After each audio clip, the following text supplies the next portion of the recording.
বাবা মা থাকতেও সুখী নয়। যখন 2 বছর বয়স আমার, তখন বাবা মার মধ্যে ডিভোর্স হয়ে যায়।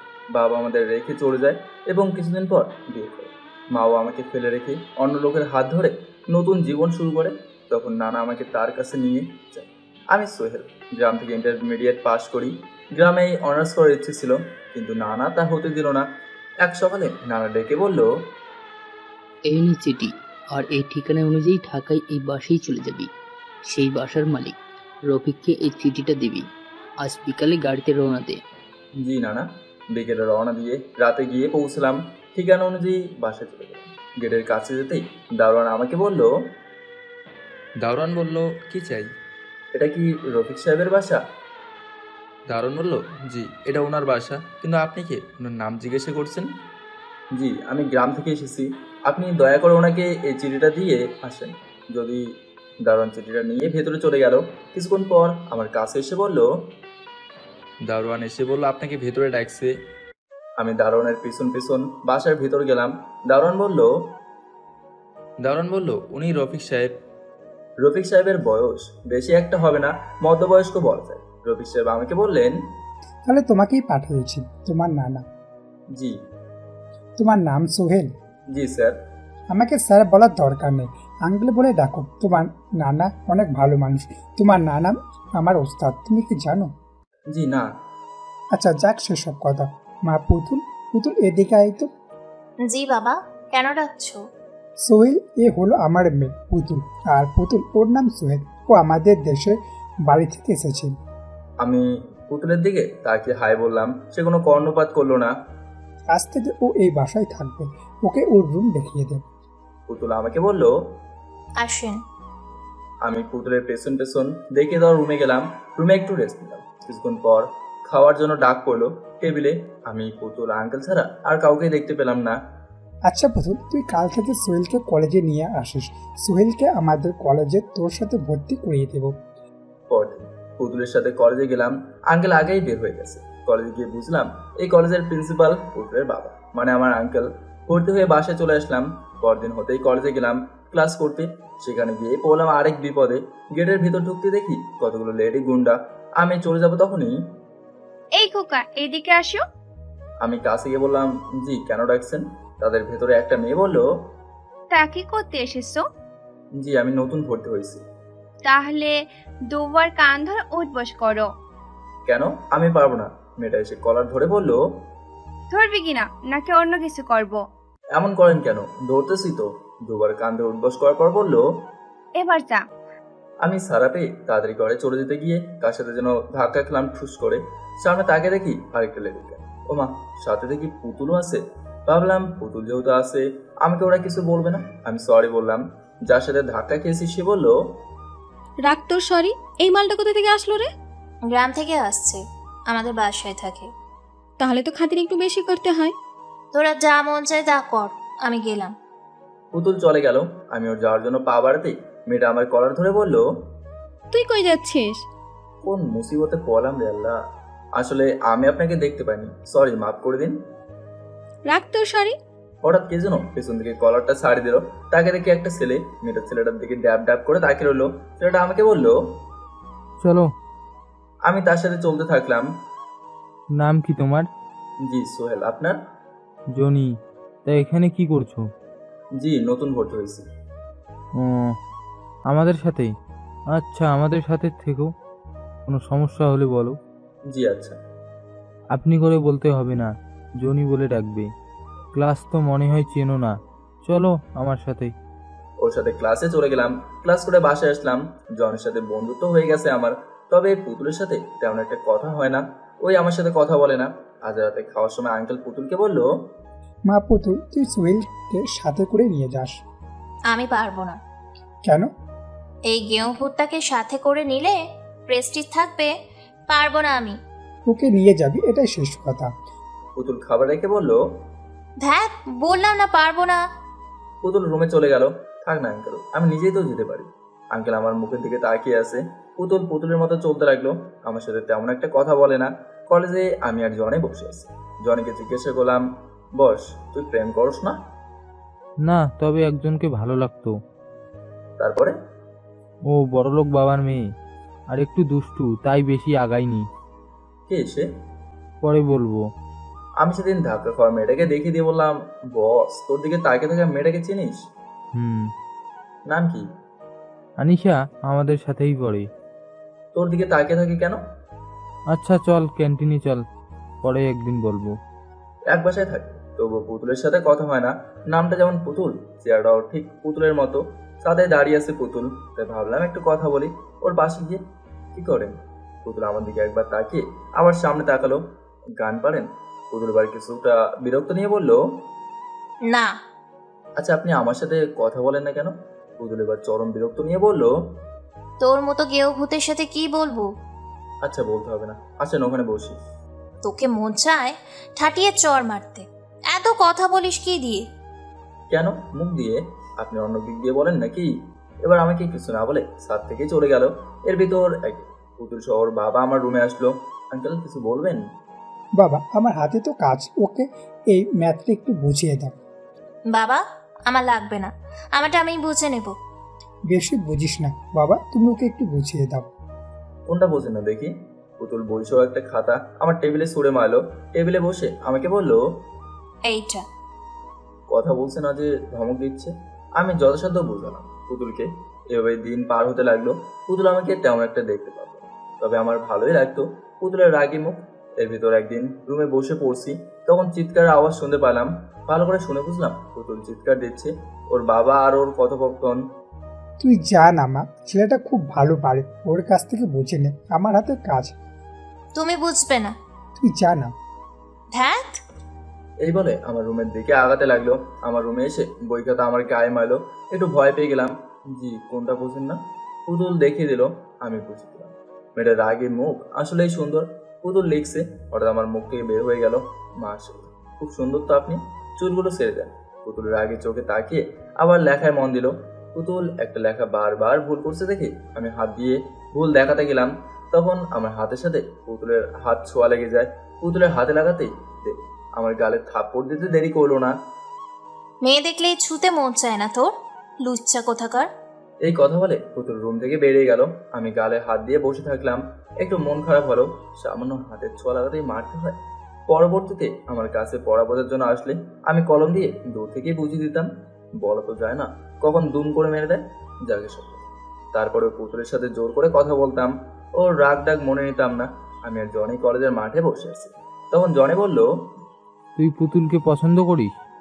ওর কাছে আর মিথ্যা বললাম না। কিছুটা লজ্জা লাগলো বলতে, তাই মাথা নাড়িয়ে হ্যাঁ বললাম। দেখ পোলায় লজ্জা পায়। ক্লাস শেষ করে যাওয়ার সময় দেখলাম পুতুল রিক্সা ঠিক করে রিক্সা উঠছে। ভাবলাম এক বাসায় তো যাবো, তাই আমিও গিয়ে ওর রিক্সা উঠলাম। ওর পাশে বসতেই পুতুল চিৎকার দিয়ে উঠে বলল, গেও ভূত, তুই আমার সাথে উঠেছিস? ফাঁস করে একটা মেরে দিল আমার গালে, তারপর ধাক্কা দিয়ে ফেলে দিল রিক্সা থেকে। পুতুল যেতে যেতে বলল, তোর বাবা মা তোকে ম্যানার্স শেখায়নি? কলেজের চারপাশে তাকে দেখি অনেকেই হাসতেছে। জনি পাশে থাকলে হয়তো কিছুটা মান সম্মান বাঁচানো যেত। আমি বাসায় চলে আসলাম। মনটা খারাপ হয়ে গেল। বাবা মার কথা মনে পড়ে রুমে শুয়ে শুয়ে বাবা মার কথা মনে করে অনেকক্ষণ কাটলাম। বাবা মা থাকলে হয়তো এরকম হতো না। হয়তো পুতুলদের বাসায় থাকি বলে ও সহ্য হয় না। দুপুরে আর খেতে গেলাম না। আঙ্কেল কয়েকবার ডাক দিল, তখন বললাম খাবো না। তখন আমার রুমে আসলো, আমার পাশে বসে বলল, বুঝলি বাবা, পুতুলকে জন্ম দেওয়ার সময় ওর মা মারা যায়, ওকে শাসনও করতে পারেনি। খুব জেদি একটা মেয়ে, জানিও তোর সাথে ও খারাপ ব্যবহার করে। আজ কলেজে তোর সাথে যা করেছে সেটাও আমি জানি। সব কিছুর জন্য আমি মাপ চাচ্ছি, মাপ করে দিস। কি যে বলেন না, আমি কিছুই মনে করিনি।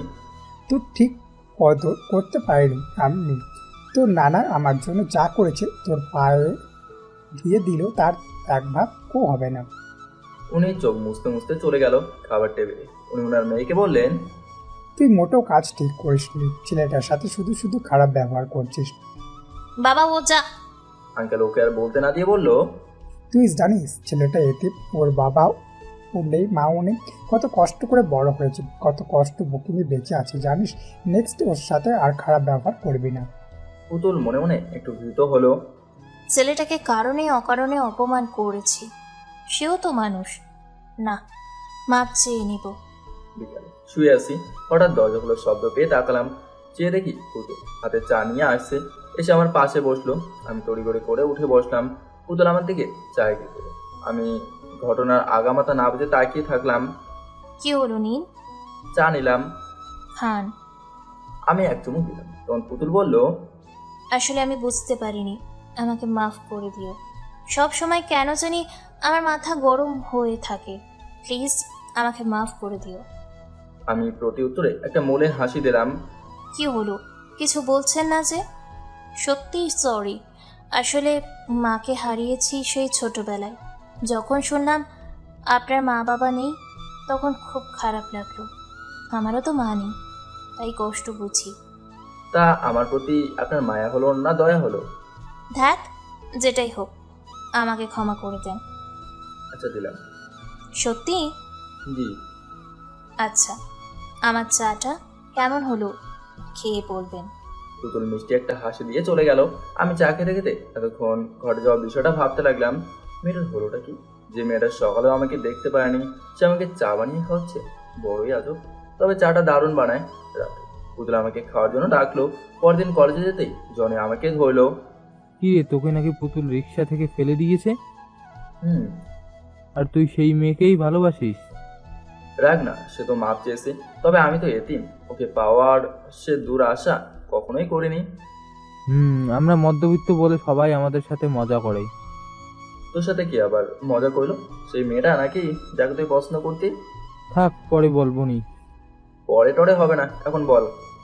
পরে বলবো, এখন চল। আসলে তুই আমাকে বন্ধুই ভাবতে পারিসনি এখনো।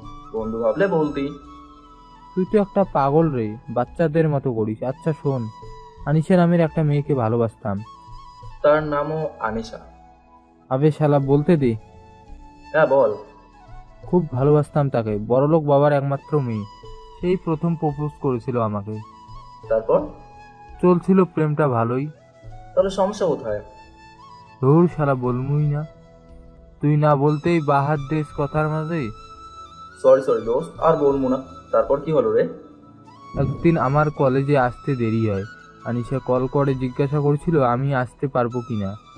আমার জরুরি একটা কাজ থাকায় বলেছিলাম আসবো না। পরে কাজটা তাড়াতাড়ি শেষ হওয়াতে কলেজে চলে গেলাম। আনিশা তার বন্ধুদের সাথে কথা বলতেছিল।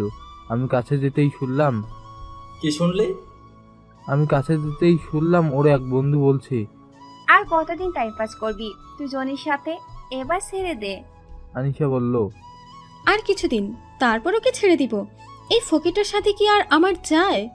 এটা শুনে আমার চোখ দিয়ে পানি বের হয়ে গেল। যাকে মন দিয়ে ভালোবাসলাম শেষে আমাকে ধোকা দিল। ওর বান্ধবীরা আমাকে দেখতে পেয়ে আনিশাকে হাত দিয়ে ইশারা করলো যে আমি পিছনে আছি। তারপর আনিশা পিছন ফিরে আমাকে দেখে বলল, আরে জনি, তুমি কখন আসলে? তুমি না বলছিলে আসবে না? তখন আমি বলেছিলাম, না আসলে কি আর তোমার কথাগুলো শুনতে পেতাম। আনিশা এসে আমার হাত ধরে বলল, আরে ওসব ফান করে বলেছি। আমি হাত ছাড়িয়ে একটা থাপ্পড় দিলাম আনিশার গালে। তারপর বললাম, তোদের কাছে সবই ফান। আমাদের ভালোবাসা তোদের মতো বড়লোকদের কাছে ফান মনে হয়। শোনো, আমি ওকে থামিয়ে দিয়ে বললাম, চুপ কেন, কথা বলবি না? মন থেকে ভালোবাসতাম তো, তাই ফান মনে হচ্ছে। এই সত্যিকারের ভালোবাসাই তুই এক সময় পাবি না। তারপর সেখান থেকে চলে আসলাম। পরের দুদিন আর কলেজে দেখলাম না আনিশাকে। তারপর? তৃতীয় দিন কলেজে আসলো আনিশা। চেহারা বদলে গিয়েছিল দুদিনই। চোখের নিচে কালি পড়ে গিয়েছিল, মুখ শুকিয়ে গিয়েছে, একবারে নাজেহাল অবস্থা ছিল। কলেজের মাঠের একখানে বসেছিলাম মাথা নিচু করে। হঠাৎ করে ছায়া দেখে মাথা উঠালাম। তাকিয়ে দেখি আনিশা। তারপর কি হলো রে মামা? খুব ইন্টারেস্ট কাহিনী তো, বল তারপর বল। আমি ওকে দেখে চলে যেতে ধরলেই আনিশা আমার হাত চেপে ধরলো। তখন আমি বললাম, হাত ধরেছেন কেন, হাত ছাড়ুন। আনিশা হাত ছাড়লো না। তারপর আমি ধমক দিয়ে বললাম, কি হলো, হাত ছাড়লেছেন না কেন? আনিশা আমার দিকে করুণ চোখে তাকিয়ে চোখের পানি ছাড়তে লাগলো। আমি আবার বেঞ্চে বসে পড়লাম। তখন আনিশা বলল, তোমার সাথে টাইম পাস করতে করতে কখন যে তোমাকে ভালোবেসে ফেলেছি নিজেও জানি না। আজ যখন দুদিন তোমার সাথে কোনো রকম যোগাযোগ ছিল না, তখন বুঝেছি যে তুমি আমার কতটুকু জুড়েছিলে। তোমার সামনে আর যাব না বলে ঠিক করেছিলাম, কিন্তু তোমাকে না দেখে আর থাকতে না পেরে চলে আসলাম তোমার কাছে ছুটে। প্লিজ সব কিছু ভুলে আবার শুরু করি। আমি বলেছিলাম বিশ্বাস মানুষকে একবারই করা যায়, দুইবার না। হাত ছাড়ুন। আমি নিজেই হাত ছাড়িয়ে চলে আসলাম। আনিশা আমার যাওয়ার দিকে তাকিয়ে কাঁদতে লাগলো। আনিশা ছিল জেদি টাইপের মেয়ে। তারপর 1 সপ্তাহ কলেজে গেলাম না। 1 সপ্তাহ পর কলেজে গেলে আনিশা আবার আসে আমার কাছে। একটাই কথা, ভালোবাসি। আমি সাপ জানিয়ে দিলাম তোমাকে কখনো আর ভালোবাসবো না। তখন আনিশা আমার কলার ধরে মুখের কাছে এনে একটা গভীরভাবে লিপ কিস দিল, তারপর ছেড়ে দিয়ে বলল, তোকে আমার করেই ছাড়বো, দেখে নিস তুই। তারপর আর কি, তারপর থেকে এখন পর্যন্ত পিছনে পড়ে আছে। ইন্টারেস্টিং কাহিনী তো তোর। আচ্ছা তুই থাক, আমি আসছি। আমাকে নিয়ে আর বলতে পারলাম না। সামনে তাকিয়ে দেখি সেদিনের ধাক্কা খাওয়া মেয়েটা। আমি হাঁ করে তাকিয়ে আছি। তোমার নাম তো সোহেল, তাই না? জি। আমি আনিশা। আসলে সেদিনের জন্য সরি বলতে এসেছি। সরি। It's okay. আনিশা ওর এক বান্ধবীকে দেখে বলল, এ হলো তারিন, আমার বান্ধবী। হাই। কেমন আছেন? জি ভালো, আপনি? ভালো। সেদিনের খারাপ ব্যবহারের জন্য আপনাকে ট্রিট দেব। আমার কোনো ট্রিট লাগবে না। তাহলে ভাববো সেদিনের জন্য তুমি আমাকে ক্ষমা করনি। না, ক্ষমা করে দিয়েছি। তাহলে ট্রিট নিতে চাচ্ছ না কেন? কি ট্রিট দেবেন? রেস্টুরেন্টে খাওয়াবো। আমি একা যেতে পারবো না, আমার বন্ধুকে ছাড়া। তাহলে তো ভালোই হয়। কি বললেন? বলেছি তাকে নিয়ে আসেন তাহলে। তাহলে বন্ধুকে নিয়ে আসি। যেতে কিন্তু হবে, কথা দিয়েছো। ঠিক আছে। আমি জনের কাছে গেলাম। কিরে, কি কথা হলো আনিশার সাথে? সেদিনের জন্য সরি বলেছে, এখন রেস্টুরেন্টে খাওয়াবে। ভালো, যা গিয়ে খেয়ে আয়। তুইও যাবি, চল। না, আমি যাব না। তুই যা, সমস্যা হলে বলিস। দোস্ত, না করিস না। ওদের কথা দিয়ে ফেলেছি, বলেছে তুই আর আমি যাব। প্লিজ, আমার মান সম্মানের ব্যাপার, প্লিজ না করিস না। অনেক বুঝিয়ে সুজিয়ে জনিকে রাজি করালাম। জনিকে নিয়ে ওদের কাছে গেলাম।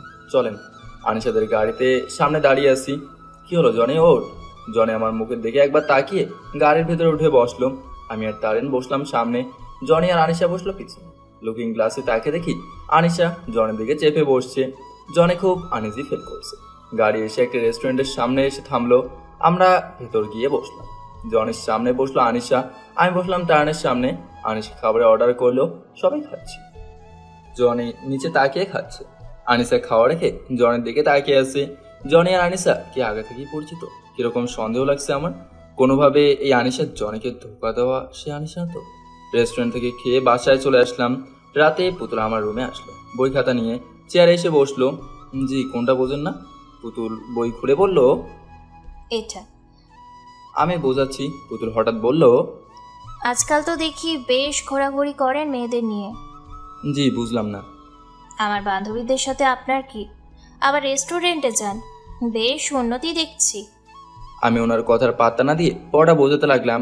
দূর থেকে কলম দিয়ে বোঝাচ্ছি। পুতুল কলমটা ধরে দূরে ছুঁড়ে মেরে বলল, কি সমস্যা কি? এত দূর থেকে বোঝা যায়? হাত দিয়ে বোঝানো যায় না? জি যায়। তাহলে এমন করছেন কেন?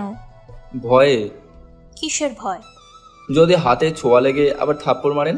পুতুল আমার হাত চেপে ধরে বলল, ইচ্ছে তো করছে থাপ্পড় মেরে দিতে। এই বলে পুতুল বই খাতা নিয়ে রুম থেকে চলে গেল। আমি কিছুই বুঝলাম না এতক্ষণ কি হলো। দিন যেতে থাকলো। এর ভিতর একটা টিউশনি করা শুরু করলাম। তবে পুতুল আগের মতো আর নেই, অনেক ভালো হয়ে গেছে, অনেকটা কেয়ার করে। বেশ কিছু দিন চলে গেল। কলেজে যেতেই জনি বলল, কাম তো ঘটিয়ে ফেলেছি। কি কাজ ঘটাইছোস? পুতুলেরা বলে দিচ্ছি, তুই যে পুতুলকে পছন্দ করিস। হায় হায়, কি করলি এইটা? কেন, কি হয়েছে? ওর সামনে তো মুখই দেখাতে পারো না। ও যদি আঙ্কেলকে বলে দেয়? কি করলি তুই এটা? রাখ বেটা, কিছু বলবে না। পুতুলও তোকে পছন্দ করে। আল্লাহ, এই ফাড়া ভালোই ভালোই কেটে যায় যেন। কলেজে আর থাকার মতো মন মানসিকতা থাকলো না। কখন এসে পুতুল ধুম করে তার চেয়ে বাসায় চলে যাই। সেখানে মারলেও কেউ দেখার নেই, বাসায় বসে আছে। পুতুল আসার আগেই টিউশনের জন্য বেরিয়ে পড়লাম।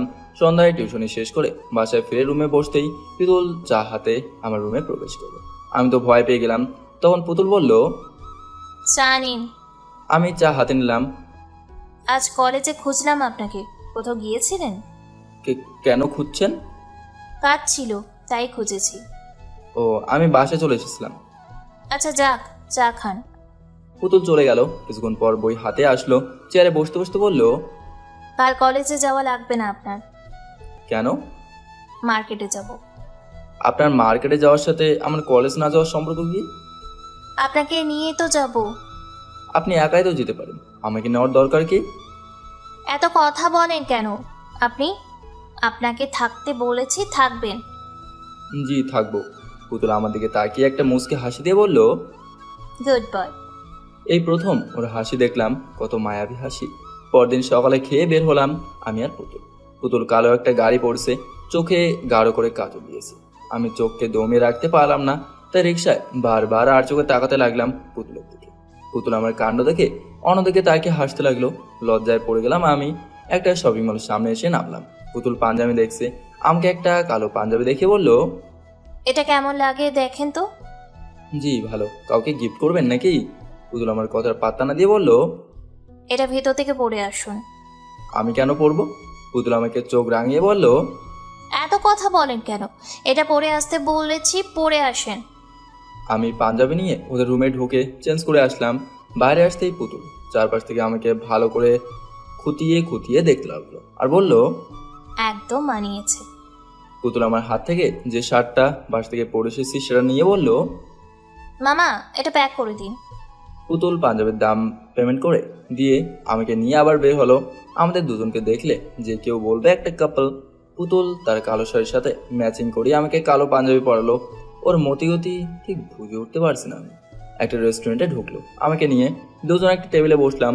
পুতুল আমার দিকে তাকিয়ে বলল, কি খাবেন? জি কিছু না। পুতুল আমার দিকে কিছুটা ভ্রু কুচকে তাকিয়ে বলল, এত আনইজি ফিল করেন কেন? আমি কিছু বললাম না। পুতুল তার মন মতো খাবার অর্ডার করলো। খাবার টেবিলে চলে আসলো। পুতুল বলল, নিন খান। জি আমি তো এসব খাই না, আর এসব খাবার কখনো খাইনি। তো আগে কখনো খাননি, কি হয়েছে? এখন খাবেন, হাঁ করুন। পুতুল কিছুটা খাবার জোর করে খাইয়ে দিল আমাকে। না মজা আছে তো খাবারটা। তারপর আমি নিজেই খেতে লাগলাম। পুতুল আমার খাওয়া দেখে মুচকে মুচকে হাসতে লাগলো। এই মেয়েটা মুচকে হাসলে এত মায়াবী লাগে কেন? সব যেন থেমে যায় ওর হাসিতে। আমি খাওয়া রেখে ওর হাসির দিকে তাকিয়ে থাকলাম। পুতুল হাসি থামিয়ে বলল, কি হলো, খাচ্ছে না কেন? আমাকে দেখার অনেক সময় পাবেন, এখন খান। এবার আমি সত্যি অনেক লজ্জা পেলাম। সারাদিন এদিক সেদিক ঘুরে বিকেলে নদীর পাড় নিয়ে গেল। আমার টিউশনের সময় হয়ে গেছে, তাই বললাম এবার চলেন বাসায় চলে যাই, আমার টিউশনিতে যেতে হবে, সময় হয়ে গেছে। পুতুল আমার দিকে তাকিয়ে বলল, আজ সব বাদ, এখন হাতটা একটু দেন তো। কেন, হাত দিয়ে কি করবেন? আমার হাত ঠান্ডা হয়ে গেছে, আপনার হাতের উষ্ণ ছোঁয়ায় আমার হাত গরম করব। কই দিন। আমার হাত বাড়াতে গিয়ে দেখি হাত কাঁপাকাঁপি শুরু করে দিয়েছে। পুতুল আমার এই অবস্থা দেখে কাঁপা হাতটা ওর হাতে ভিতর নিয়ে গেল।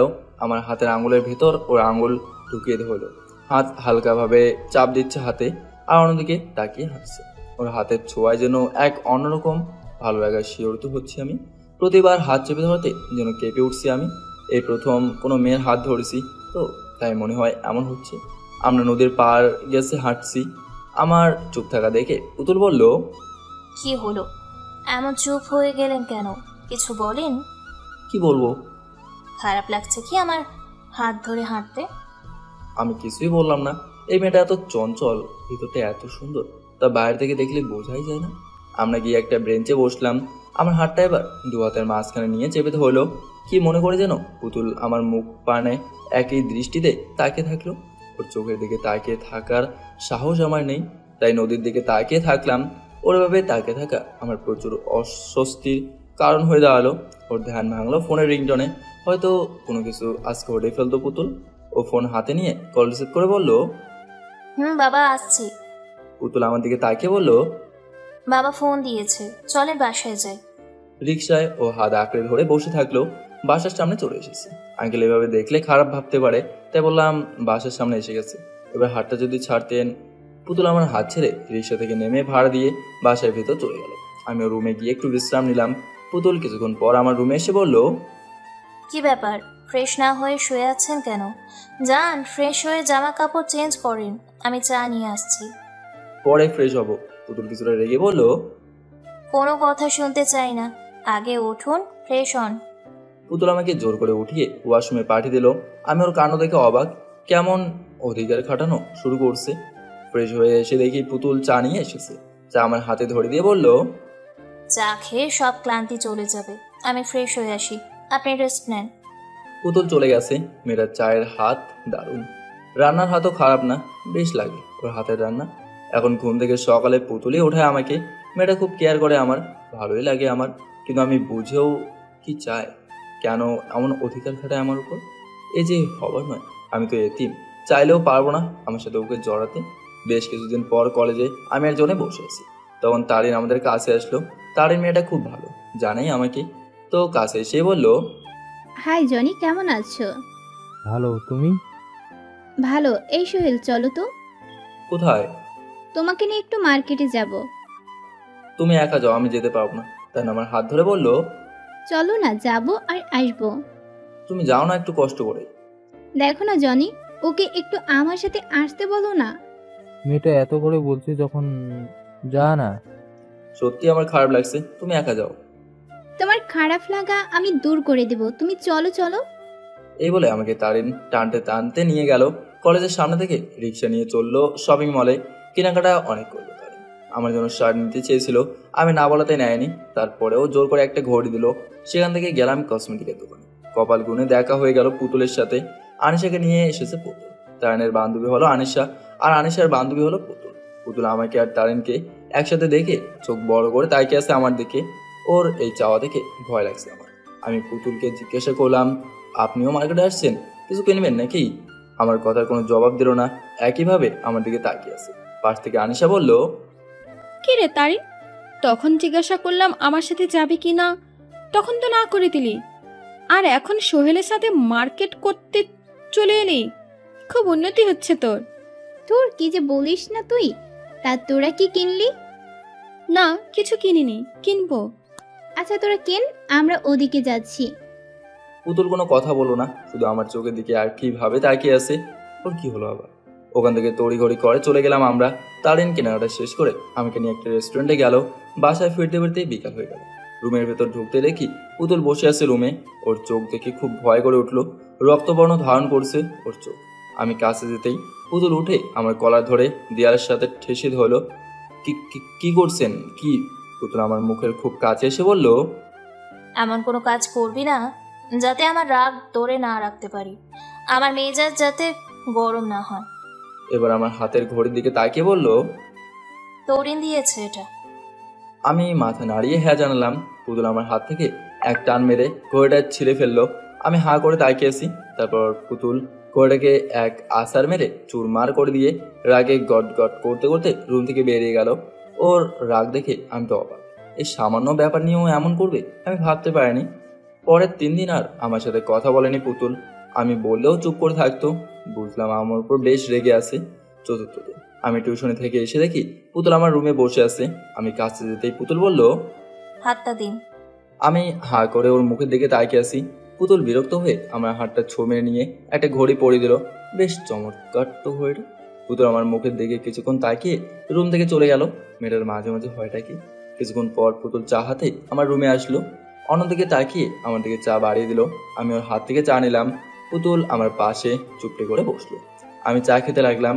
আমি আবার চা পাগল, চা খাচ্ছি। হঠাৎ পুতুল শান্ত গলায় বলল, আমি চাই না আপনি তরিনের সাথে মেশেন বা কথা বলেন। আমি চুপ করে চা খাচ্ছি। পুতুল আমার কোনো জবাব না পেয়ে আমার চোখের দিকে তাকিয়ে বলল, কি বলেছি আমি? জি কি বলছেন? তরিনের সাথে যেন আর না দেখি, ওর সাথে আর মিশবেন না, আমার ভালো লাগে না। কি বলেছি বুঝতে পেরেছেন? জি বুঝেছি। পুতুল আমার দিকে তাকিয়ে একটা মুচকে হাসি দিল। ওর এই হাসি দেখলে আমার সব থমকে যায়। আমি হা হয়ে তাকিয়ে আছি পুতুলের দিকে। পুতুল আমার কাছ থেকে আমার অর্ধ খাওয়া চা নিয়ে খেতে লাগলো আর আমার দিকে তাকিয়ে মুচকে মুচকে হাসতে লাগলো। কলেজে নতুন একটা মেয়ে ট্রান্সফার হয়ে আমাদের সাথে ভর্তি হয়েছে। দেখতেও মাশাআল্লাহ। আমি জনে বসে আছি কলেজের চত্বরে, তখন সেই নতুন মেয়েটা আসলো আমাদের কাছে। হাই, আমি নূপুর। জনের দিকে হাত বাড়ি দিয়ে বলল, হ্যাঁ আমি জনি। নতুন নাকি? জি। আচ্ছা, পরিচিত হও। এ হলো সোহেল, আমার বন্ধু। Hi, hello. আমিও কি তোমাদের বন্ধু হতে পারি? কেন? আরে ইয়ার হতো চাচ্ছে, হোক না। আচ্ছা ফ্রেন্ড। জনি, আমি তো আজ নতুন আসলাম, ক্লাস কোনটা চিনি না। নো প্রবলেম, চলো আমাদের সাথে। তারপর নূপুরকে নিয়ে আমাদের ক্লাসের দিকে এগোতে লাগলাম। এই সব কিছু পুতুল আর আনিশার চোখ এড়ালো না। কিছুদিনের মধ্যেই নূপুর হয়ে উঠলো আমাদের একজন ম্যাডামে সুপ্রকল্প বলাই যায়। তো আমরা তিনজন বসে কলেজ ক্যান্টিনে কফি খাচ্ছি আর আড্ডা দিচ্ছি। আড্ডা তো বোঝিনি, হাসাহাসি একটু হয়ই। তখন কোথা থেকে যেন আনিশা চলে আসলো আমাদের সামনে। দেখে মনে হচ্ছে কোনো কারণে খুব রেগে আছে। আনিশা আমাকে আর নূপুরকে বলল, তোমরা একটু ক্যান্টিনের বাইরে যাও তো, আমি ওর সাথে একটু কথা বলবো। আমি আর নূপুর বাইরে চলে গেলাম। জনিও আমাদের সাথে চলে আসতে চাইলে আনিশা তার হাত ধরে টেনে চেয়ারে বসিয়ে দিল। জনি আনিশার কথাবার্তা। কি হয়েছে তোমার? কিছু বলছি না বলে যা ইচ্ছা তাই করবে? চারটার সাথে মিশবে, আনন্দ করবে, হাসাহাসি করবে? কার সাথে মিশবো না মিশবো সেটা আমার ব্যক্তিগত ব্যাপার। না, তোমার ব্যক্তিগত ব্যাপার না। আমাকে কষ্ট দিয়ে তুমি অন্য কারোর সাথে মিশতে পারো না, হাসাহাসি করতে পারো না। আমি কাউকে কষ্ট দেই না। ইচ্ছাকৃত কেউ কষ্ট বলে তাতে আমার কি? আর আপনিই বা ইচ্ছাকৃত কষ্ট পাচ্ছেন কেন? আনিশা এবার জনের হাত চেপে ধরে কেঁদে দিয়ে বলল, তুমি এমন করছো কেন? আমি আর নিতে পারছি না, এত কষ্ট আর নিতে পারছি না। আমি মানছি আগে তোমার সাথে অভিনয় করেছি, কিন্তু এখন বিশ্বাস করো তোমাকে খুব ভালোবাসি আমি। তুমি যা করতে বলবে আমি তাই করব। প্লিজ আমাকে তবুও মাফ করে দাও। দেখুন, হাত ছাড়ুন। সবাই তাকিয়ে আছে। আর আপনাকে আমি মাপ অনেক আগেই করে দিয়েছি। নতুন করে ভালোবেসে আর কষ্ট পেতে চাই না। যেভাবে আছি বেশ আছি। আমার মতো ফকির আপনার সাথে যায় না। আপনাদের মতো বিহুশালী কাউকে খুঁজে নিয়েন। জনি আনিশার কাছ থেকে হাত ছাড়িয়ে বাইরে চলে আসলো। জনের চোখ কিরকম ভেজা ভেজা দেখাচ্ছে। আমাদের কাছে আসতে বললাম, কি ব্যাপার, কি বললো রে আনিশা তোকে? সেসব তোর জানা দরকার নেই। এই নূপুর, চল ক্লাসে যাই। কি রে, তুই দাঁড়িয়ে আছিস কেন? চল। তারপর আমরা ক্লাসে চলে গেলাম। আনিশা হয়তো ক্যান্টিনে বসে বসে কাঁদছে। আমার নূপুরের সাথে মেশাটাও পুতুল ভালোভাবে নিচ্ছে না। কলেজে আসলে চোখে চোখে রাখছি। তারিনের সাথে দেখা হয় না কয়েকদিন। শুনেছি গ্রামের বাড়িতে গিয়েছে। বাসায় পুতুল আমাকে এক্সট্রা কেয়ার করে। কখন কি লাগবে না লাগবে তার খোঁজ খবর রাখে। আমার জামা কাপড়ও ধুয়ে দেয়। আমি বুঝি তো কেন এমন করে, কিন্তু আমি তো ছন্ন ছাড়া। আমার কি আর এসব মানায়? কলেজ চত্বরে বসে আছে আমরা তিনজন। হঠাৎ তারিনের দেখা। তারিন আসলো আমাদের কাছে। অনেকদিন পর দেখলাম ওকে। এসে জনিকে বললো, জনি, আমি একটু সোহেলকে নিয়ে ক্যান্টিনে যাই, একটু পর চলে আসব। এই বলে আমার হাত টানা শুরু করলো। আরে বলতে যাও, কেমন আছো? অনেক দিন পর দেখলাম তোকে। ভালো আছি, এসে কথা বলবো। আমি আর ওর সাথে যাওয়ার জন্য অমাত করলাম না। আমাকে এইভাবে নিয়ে যাচ্ছে, এটা কিন্তু একজনের চোখ এড়ালো না। দুজন গিয়ে ক্যান্টিনে বসলাম। 2 কাপ কফির অর্ডার করলাম। তো তারিন, খবর কি তোমার? কেমন আছো? এতদিন ভালো ছিলাম না, এখন ভালো আছি। আমাকে এইভাবে টেনে আনার কি দরকার ছিল? আমাকে বললেই তো তোমার সাথে চলে আসতাম। অনেকদিন দেখি না তো তোমাকে, তাই। আমাকে দেখার কি আছে? তোমার ভেতর থেকে বাচ্চামো স্বভাব এখনো গেল না। আমি তো বাচ্চাই। তারিনের সাথে আড্ডা দিয়ে ক্লাস করতে চলে গেলাম। ক্লাস শেষে বাসায় আসলাম। রুমে ঢুকে দেখি পুতুল রুমে বসে আছে। আমি কিছু বলার আগেই আমার গালে ঠাস করে একটা সজোরে থাপ্পড় মারলো। জিম ঝিম করে উঠলো মাথাটা। তারপর শুনতে পেলাম ওর চিৎকার, তোকে কতবার বলছি ওই মেয়েটার সাথে কথা বলবি না, তারপরও ওর সাথে ক্যান্টিনে যাস, কফি খাস। ওর সাহস কি করে হয় তোর হাত ধরার? আমি চুপ করে থাকলাম, কিছু বলা দরকার। তারপরে আমি গালে হাত দিয়ে চুপ করে আসি। পুতুল আবার ধমক দিয়ে বলল, কি হলো? কথা বলছিস না কেন? আমার কোনো প্রতি উত্তর না পেয়ে আমাকে সামনে থেকে ধাক্কা দিয়ে সরিয়ে রুম থেকে বের হয়ে গেল। ওকে কি করে বোঝাই যে তারিনের সাথে আমার কোনো সম্পর্ক নেই? এমনি পেটে অনেক ক্ষুধা, তারপর আবার বিনা কারণে এরকম থাপ্পড়। মনটাই খারাপ হয়ে গেল। তাই আজ আর টিউশনিতে গেলাম না। জনের ম্যাচের দিকে যাওয়া যায়, সেখানে গেলে মনটা একটু ভালো হবে। তাই ওর ম্যাচের দিকে যেতে লাগলাম। সেখানে গিয়ে দেখি আরেক কাণ্ড। জনের মেসের সামনে আনিশা তার গাড়ির সাথে হেলান দিয়ে মুখটা গোমড়া করে দাঁড়িয়ে আছে। আর এক দৃষ্টিতে জনের রুম বরাবর তাকিয়ে আছে। দূর থেকে দাঁড়িয়ে ওদের কাণ্ড দেখছে। কিছুক্ষণ পর পর জনের জানালা দিকে উকি মেরে দেখছে। আমি আর না দাঁড়িয়ে জনের মেসের ভেতরে ঢুকে গেলাম। জনেকে দেখে বেশ চিন্তিত মনে হলো। তাই বললাম, কিরে, কি হয়েছে? এমন চিন্তিত দেখাচ্ছে কেন তোকে? আর বাইরে দেখলাম আনিশা দাঁড়িয়ে। সেটাই তো বেশ চিন্তার। তোকে বলেছিলাম না যে আমি এক আনিশাকে ভালোবাসতাম? বলেছিলি, বাট দেখালি না তো। এই আনিশাই সেই আনিশা। আমি আগে থেকেই সন্দেহ করছিলাম তোদের দুজনকে। আচ্ছা যাই হোক, ওকে ভেতরে নিয়ে আসি। না, একবার ধোকা দিয়েছিল, আবার সেই ধোকায় পড়তে চাই না। কখন এসেছে আনিশা? কলেজ ছুটার পর থেকে। সেই দুপুর থেকে এখন দাঁড়িয়ে আছে মেয়েটা, সন্ধ্যা হতে চললো। তুই মানুষ? ভিতরে আয়। না, আমি তাহলে ওকে চলে যেতে বলি। তোর যাওয়া লাগবে না, আমি বলছি ওকে। তো কি বলেছিল আনিশা?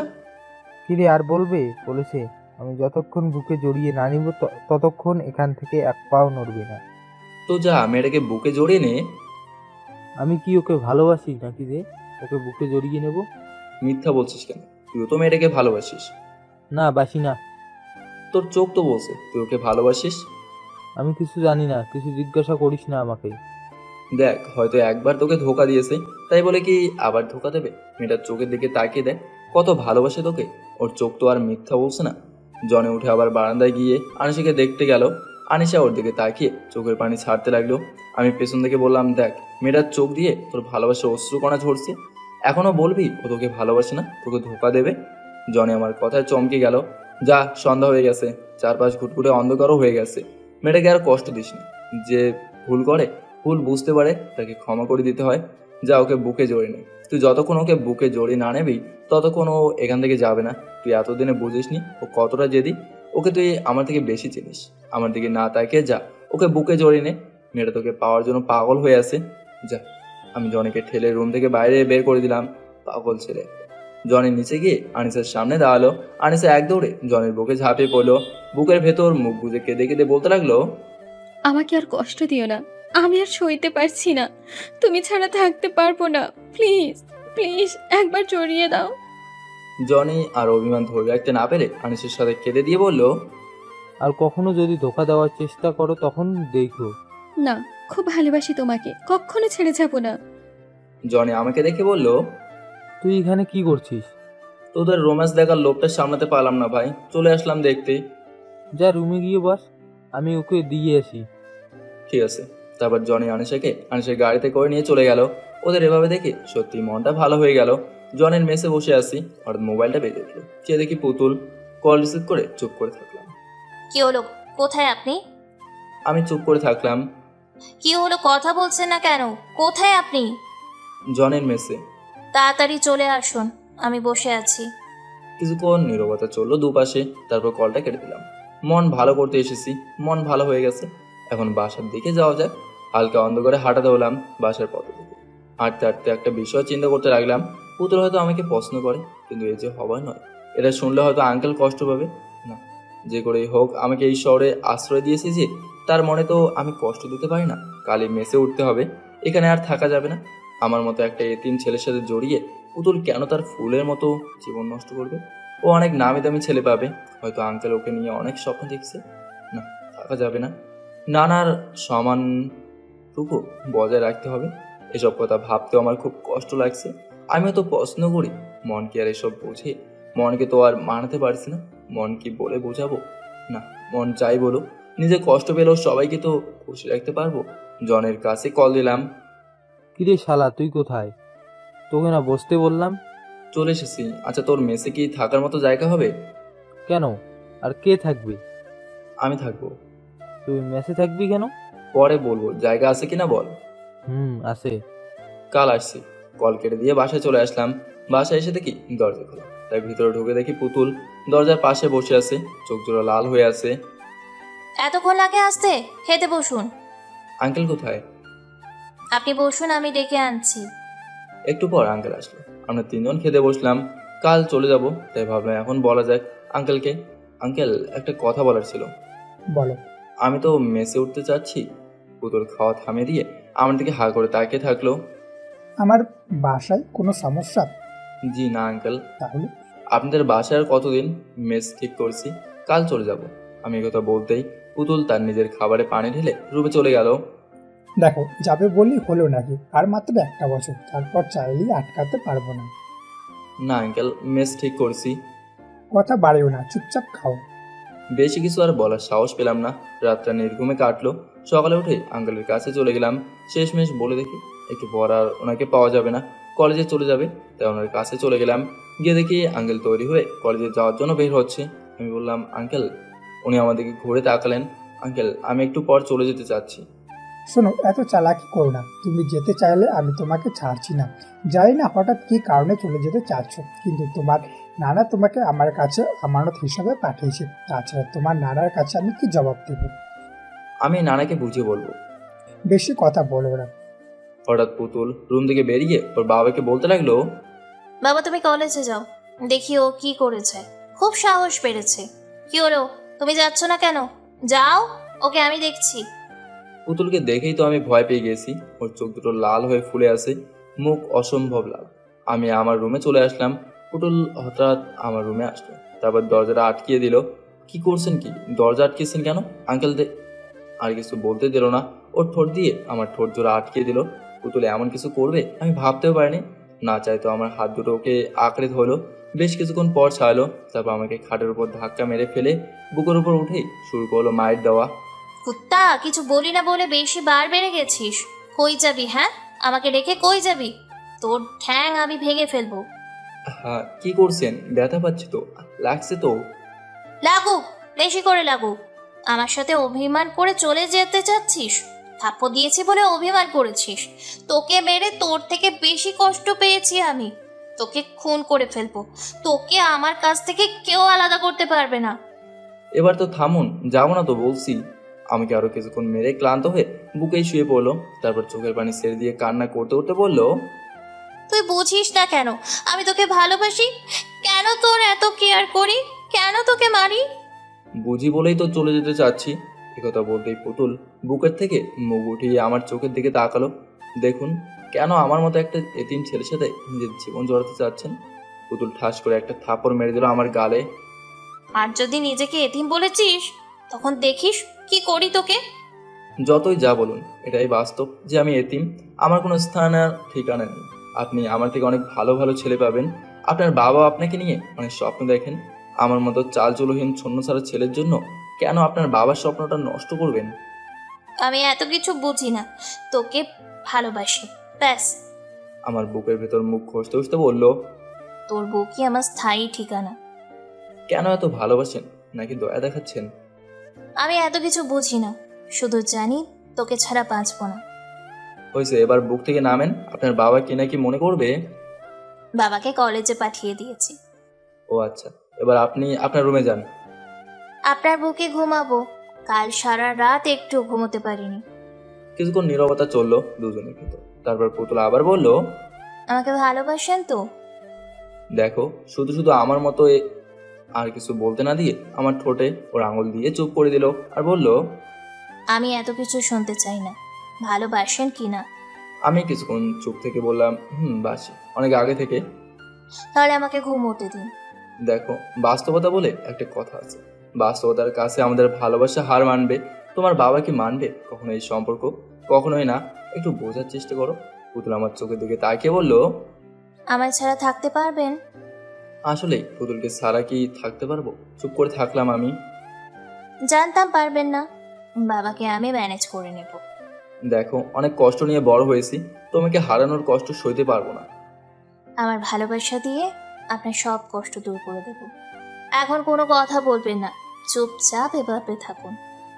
হয়েছে, এবার ওঠো, অনেক ক্ষুধা লেগেছে। পুতুল আমার বুক থেকে উঠতে উঠতে বলল, আমি নাস্তা রেডি করছি, আপনি ফ্রেশ হয়ে আসেন। পুতুল নাস্তা রেডি করতে চলে গেল। কিছুক্ষণ পর দুজন একসাথে নাস্তা করলাম। আমাকে আর কলেজে যেতে দিল না পুতুল। দিনটা ঘুরে ফিরে কাটিয়ে দিলাম দুজন। পরদিন আমরা দুজন এক রিক্সায় কলেজে গেলাম। জনি আর আনিশাকে একসাথে দেখা যাচ্ছে কলেজে। পুতুলও আমার হাত ধরে হাঁটছে। যে তারিনকে আসতে দেখলো পুতুল, তখনই আমার হাতটা আরো ভালো করে আঁকড়ে ধরলো। তারিন হা হয়ে শুধু তাকিয়ে আছে আমাদের দিকে। তারিনের কাছে গিয়ে বললাম, কেমন আছো? তখন তারিনের হুঁশ আসলো, আমার দিকে তাকিয়ে বলল, ও তোমাকে এভাবে ধরে আছে কেন? আমি কিছু বলার আগেই পুতুল আমাকে আর একটু ভালো করে আঁকড়ে ধরে বলল, কতটা কাছের হলে এভাবে আঁকড়ে ধরতে পারে তুমি জানো না? তারিন আমার দিকে তাকিয়ে বলল, ও কি বলছে এসব সোহেল? উনি কি বলবে? আমরা একে অপরকে ভালোবাসি, তাই তো এভাবে হাঁটছি। সোহেল, ও কি সত্যি বলছে? পুতুল আমার চোখের দিকে তাকালো। আমি পুতুলের চোখের দিকে তাকিয়ে বললাম, হ্যাঁ, ও ঠিক বলেছে। পুতুলের ঠোঁটের কোণে মৃদু হাসি দেখতে পেলাম। তারিন কিছুটা আহত দৃষ্টিতে আমার দিকে তাকিয়ে বলল, ভালো, খুব মানিয়েছে তোমাদের। চলো আজ আমরা একসাথে কফি খাবো। না আজ না, অন্যদিন খাবো। তারিন চলে গেল। এবার গেলাম জনের কাছে। কি প্রেম রে! আনিশা জনের কাঁধে মাথা দিয়ে বসে আছে। বেটা, আনিশাকে পেয়ে আমাকে ভুলে গেলেই। কি যে বলিস না, তোকে কি ভোলা যায়? বস এখানে। ও মা, পুতুল যে আজ দুজন একসাথে, ব্যাপার কি সোহেল? কাজ কি হয়ে গেছে? পুতুল কিছুটা লজ্জা পেয়ে মাথা নিচু করে আমার হাত শক্ত করে চেপে ধরলো। কি যে বলিস না। তা আনিশা, খবর কি? তোমাদের প্রেম চলছে কেমন? চলবে কি, এতদিন পর কাছে পেলাম, কই একটু বেশি ভালোবাসবে তা না, আমাকে সময়ই দিচ্ছে না। এই ব্যাপার, তা গলা ঝুলিয়ে নিলেই তো পারো। সেটাই তো চাচ্ছি, আর অল্প কিছুদিন, তারপর গলায় ঝুলিয়ে নিব।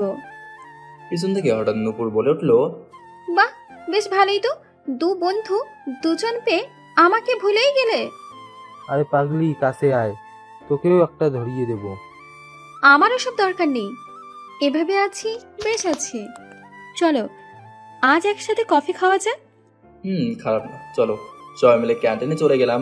কফির বিল অবশ্য আনিশা দিয়েছে। বেশ কিছুদিন হলো গ্রামে যাওয়া হয় না। নানাকে দেখার জন্য মনটা আনচান আনচান করছে। তাই ভাবলাম কিছুদিন নানার কাছ থেকে ঘুরে আসি। কলেজের প্রিন্সিপাল যেহেতু আঙ্কেল, তাই ছুটিটা ওনার কাছ থেকে নিতে হবে। তাই ভাবলাম রাতে খাওয়ার সময় বলে দেখি। রাতে আমরা তিনজন খেতে বসলাম। আঙ্কেল, নানার কাছে অনেকদিন যাওয়া হয় না, একটু দেখে যেতে চেয়েছিলাম। যাবে, সমস্যা কি? না মানে কলেজ থেকে ছুটি লাগতো। তোমার চিন্তা করতে হবে না, কাল একটা ছুটির অ্যাপ্লিকেশন জমা দাও। তা কবে যেতে চাও? পরশুদিন। ঠিক আছে। আমি খেয়ে রুমে চলে গেলাম। কিছুক্ষণ পর পুতুল আসলো আমার রুমে। ওই, আপনি কোথায় যাবেন? নানার বাসায়। আমাকে ফাঁকি দেওয়ার ধান্দা না? ধুর, কি যে বলো না, তোমাকে ফাঁকি দেবো কেন? না, আপনি গেলে আর আসবেন না, আমি যেতে দেব না। আরে পাগলি, যাবো আর আসবো। এবার কেঁদে দিয়ে আমাকে জোর ধরে বললো, আমি থাকতে পারবো না আপনাকে ছাড়া, আমিও যাব আপনার সাথে। দেখো, পাগলামি করো না। দুদিনের জন্য যাবো আর আসবো, তাছাড়া গ্রামের বাড়িতে থাকতে পারবে না, একটু বোঝো। না, আমি কিচ্ছু বুঝতে চাই না, আমি আপনার সাথে যাব। আচ্ছা যেও, আগে তোমার বাবার থেকে অনুমতি নিয়ে নাও আগে। নেব, বাবা আমাকে না বলবে না। পুতুলের কপালে একটা চুমু দিয়ে বললাম, এবার রুমে যাও, গিয়ে ঘুমাও। আর একটু থাকি না। না, আর থাকা লাগবে না, যাও। তোমার বাবা আবার অন্য কিছু ভাবতেও পারে, যাও। পুতুলকে পাঠিয়ে দিয়ে আমি ঘুমিয়ে পড়লাম। সকালে আমি আর পুতুল কলেজে চলে গেলাম। সাথে আনা অ্যাপ্লিকেশনটা জমা দিয়ে আসলাম। আমি পুতুল জনে বসে আছি। তখন জনে বলল, কিরে, ওটা কিসের কাগজ জমা দিয়ে আসলি? ছুটির অ্যাপ্লিকেশন, 1 সপ্তাহের জন্য গ্রামের বাড়ি যাচ্ছি, তুই চল। না রে, আমি ছুটি নেইনি। আরে বেটা চল, ওটা পুতুল ম্যানেজ করবে। আচ্ছা ঠিক আছে, কবে যাবি? কাল। আনিশা আসলো আমাদের কথার মাঝে। আনিশা জনের পাশে বসতে বসতে বলল, হ্যালো গাইস, সবাই কেমন আছো? ভালো। কি রে পুতুল, তোকে খুশি খুশি লাগছে, ব্যাপার কি? কাল ওনার সাথে ওনার গ্রামের বাড়ি যাচ্ছি। তাই নাকি? সাথে জনিও যাচ্ছে। তানিশা এবার জনের দিকে রূপ কুচকে তাকালো। এভাবে তাকাচ্ছ কেন? তুমি ওদের সাথে যাচ্ছ? অনেকদিন কোথাও যাওয়া হয় না তো। আমাকে একবার বলেছো তুমি। আরে তুমি রেগে যাচ্ছ কেন? এইমাত্র সোহেল যাওয়ার জন্য বলল, আর আমিও এইমাত্র যাওয়ার সিদ্ধান্ত নিলাম। আমিও যাব, তোমাকে না দেখে থাকতে পারবো না। কি সোহেল, আমাকে নিবা না? অবশ্যই নেব। শুনছো, সোহেল নেবে, আমিও যাব। কি পাগলামো করছো? আমি দুদিন থেকে চলে আসবো। না, আমি যাব। তুমি বোঝার চেষ্টা করো, তুমি কখনো গ্রামের বাড়ি যাওনি, তাছাড়া থাকতে পারবে না ওখানে। আমি পারবো, তুমি পারলে আমিও পারবো। তুমি এসির ভিতর থেকে বড় হয়েছো, ওসব জায়গায় থাকার তোমার কোনো অভ্যাস নেই, সো যাওয়া লাগবে না। আনিশা জনিকে টেনে এক কোণে নিয়ে গেল। কিছুক্ষণ পর দুজন আসলো। জনিকে দেখে আমি হেসে দিলাম, সাথে পুতুলও। কিরে, তুই হাসছিস কেন? তোর ঠোঁটে আনিশার ঠোঁটের লিপস্টিক আসলো কিভাবে? আনিশা তড়িগড়ি করে জনির ঠোঁটের লিপস্টিক মুছে দিল। জনি একটু রাগি কণ্ঠে আনিশাকে বলল, তুমিও না, কি যে করো। কি করব, তুমিই তো আমাকে নিতে চাচ্ছ না। তাহলে আনিশা যাচ্ছে না। আনিশা জনির দিকে তাকিয়ে বলল, এবার কিন্তু ওদের সামনে আর একটা দিব। তুমি বোঝার চেষ্টা করো, ওখানে গেলে তোমার সমস্যা হবে। আনিশা একটু কাদার ভাব করে বলল, আমি যাব, আমার সমস্যা হলে তুমি তো আছোই, প্লিজ প্লিজ না করো না। আচ্ছা ঠিক আছে, কান্না করতে হবে না। আনিশা খুশিতে জনির গালে চুমু দিয়ে বলে, আমার তো দুষ্টু মিষ্টি জানটা। ওদের সব কাণ্ড দেখে আমি আর পুতুল হেসে দিলাম। দিলি তো আবার লিপস্টিক লাগিয়ে। কি সমস্যা?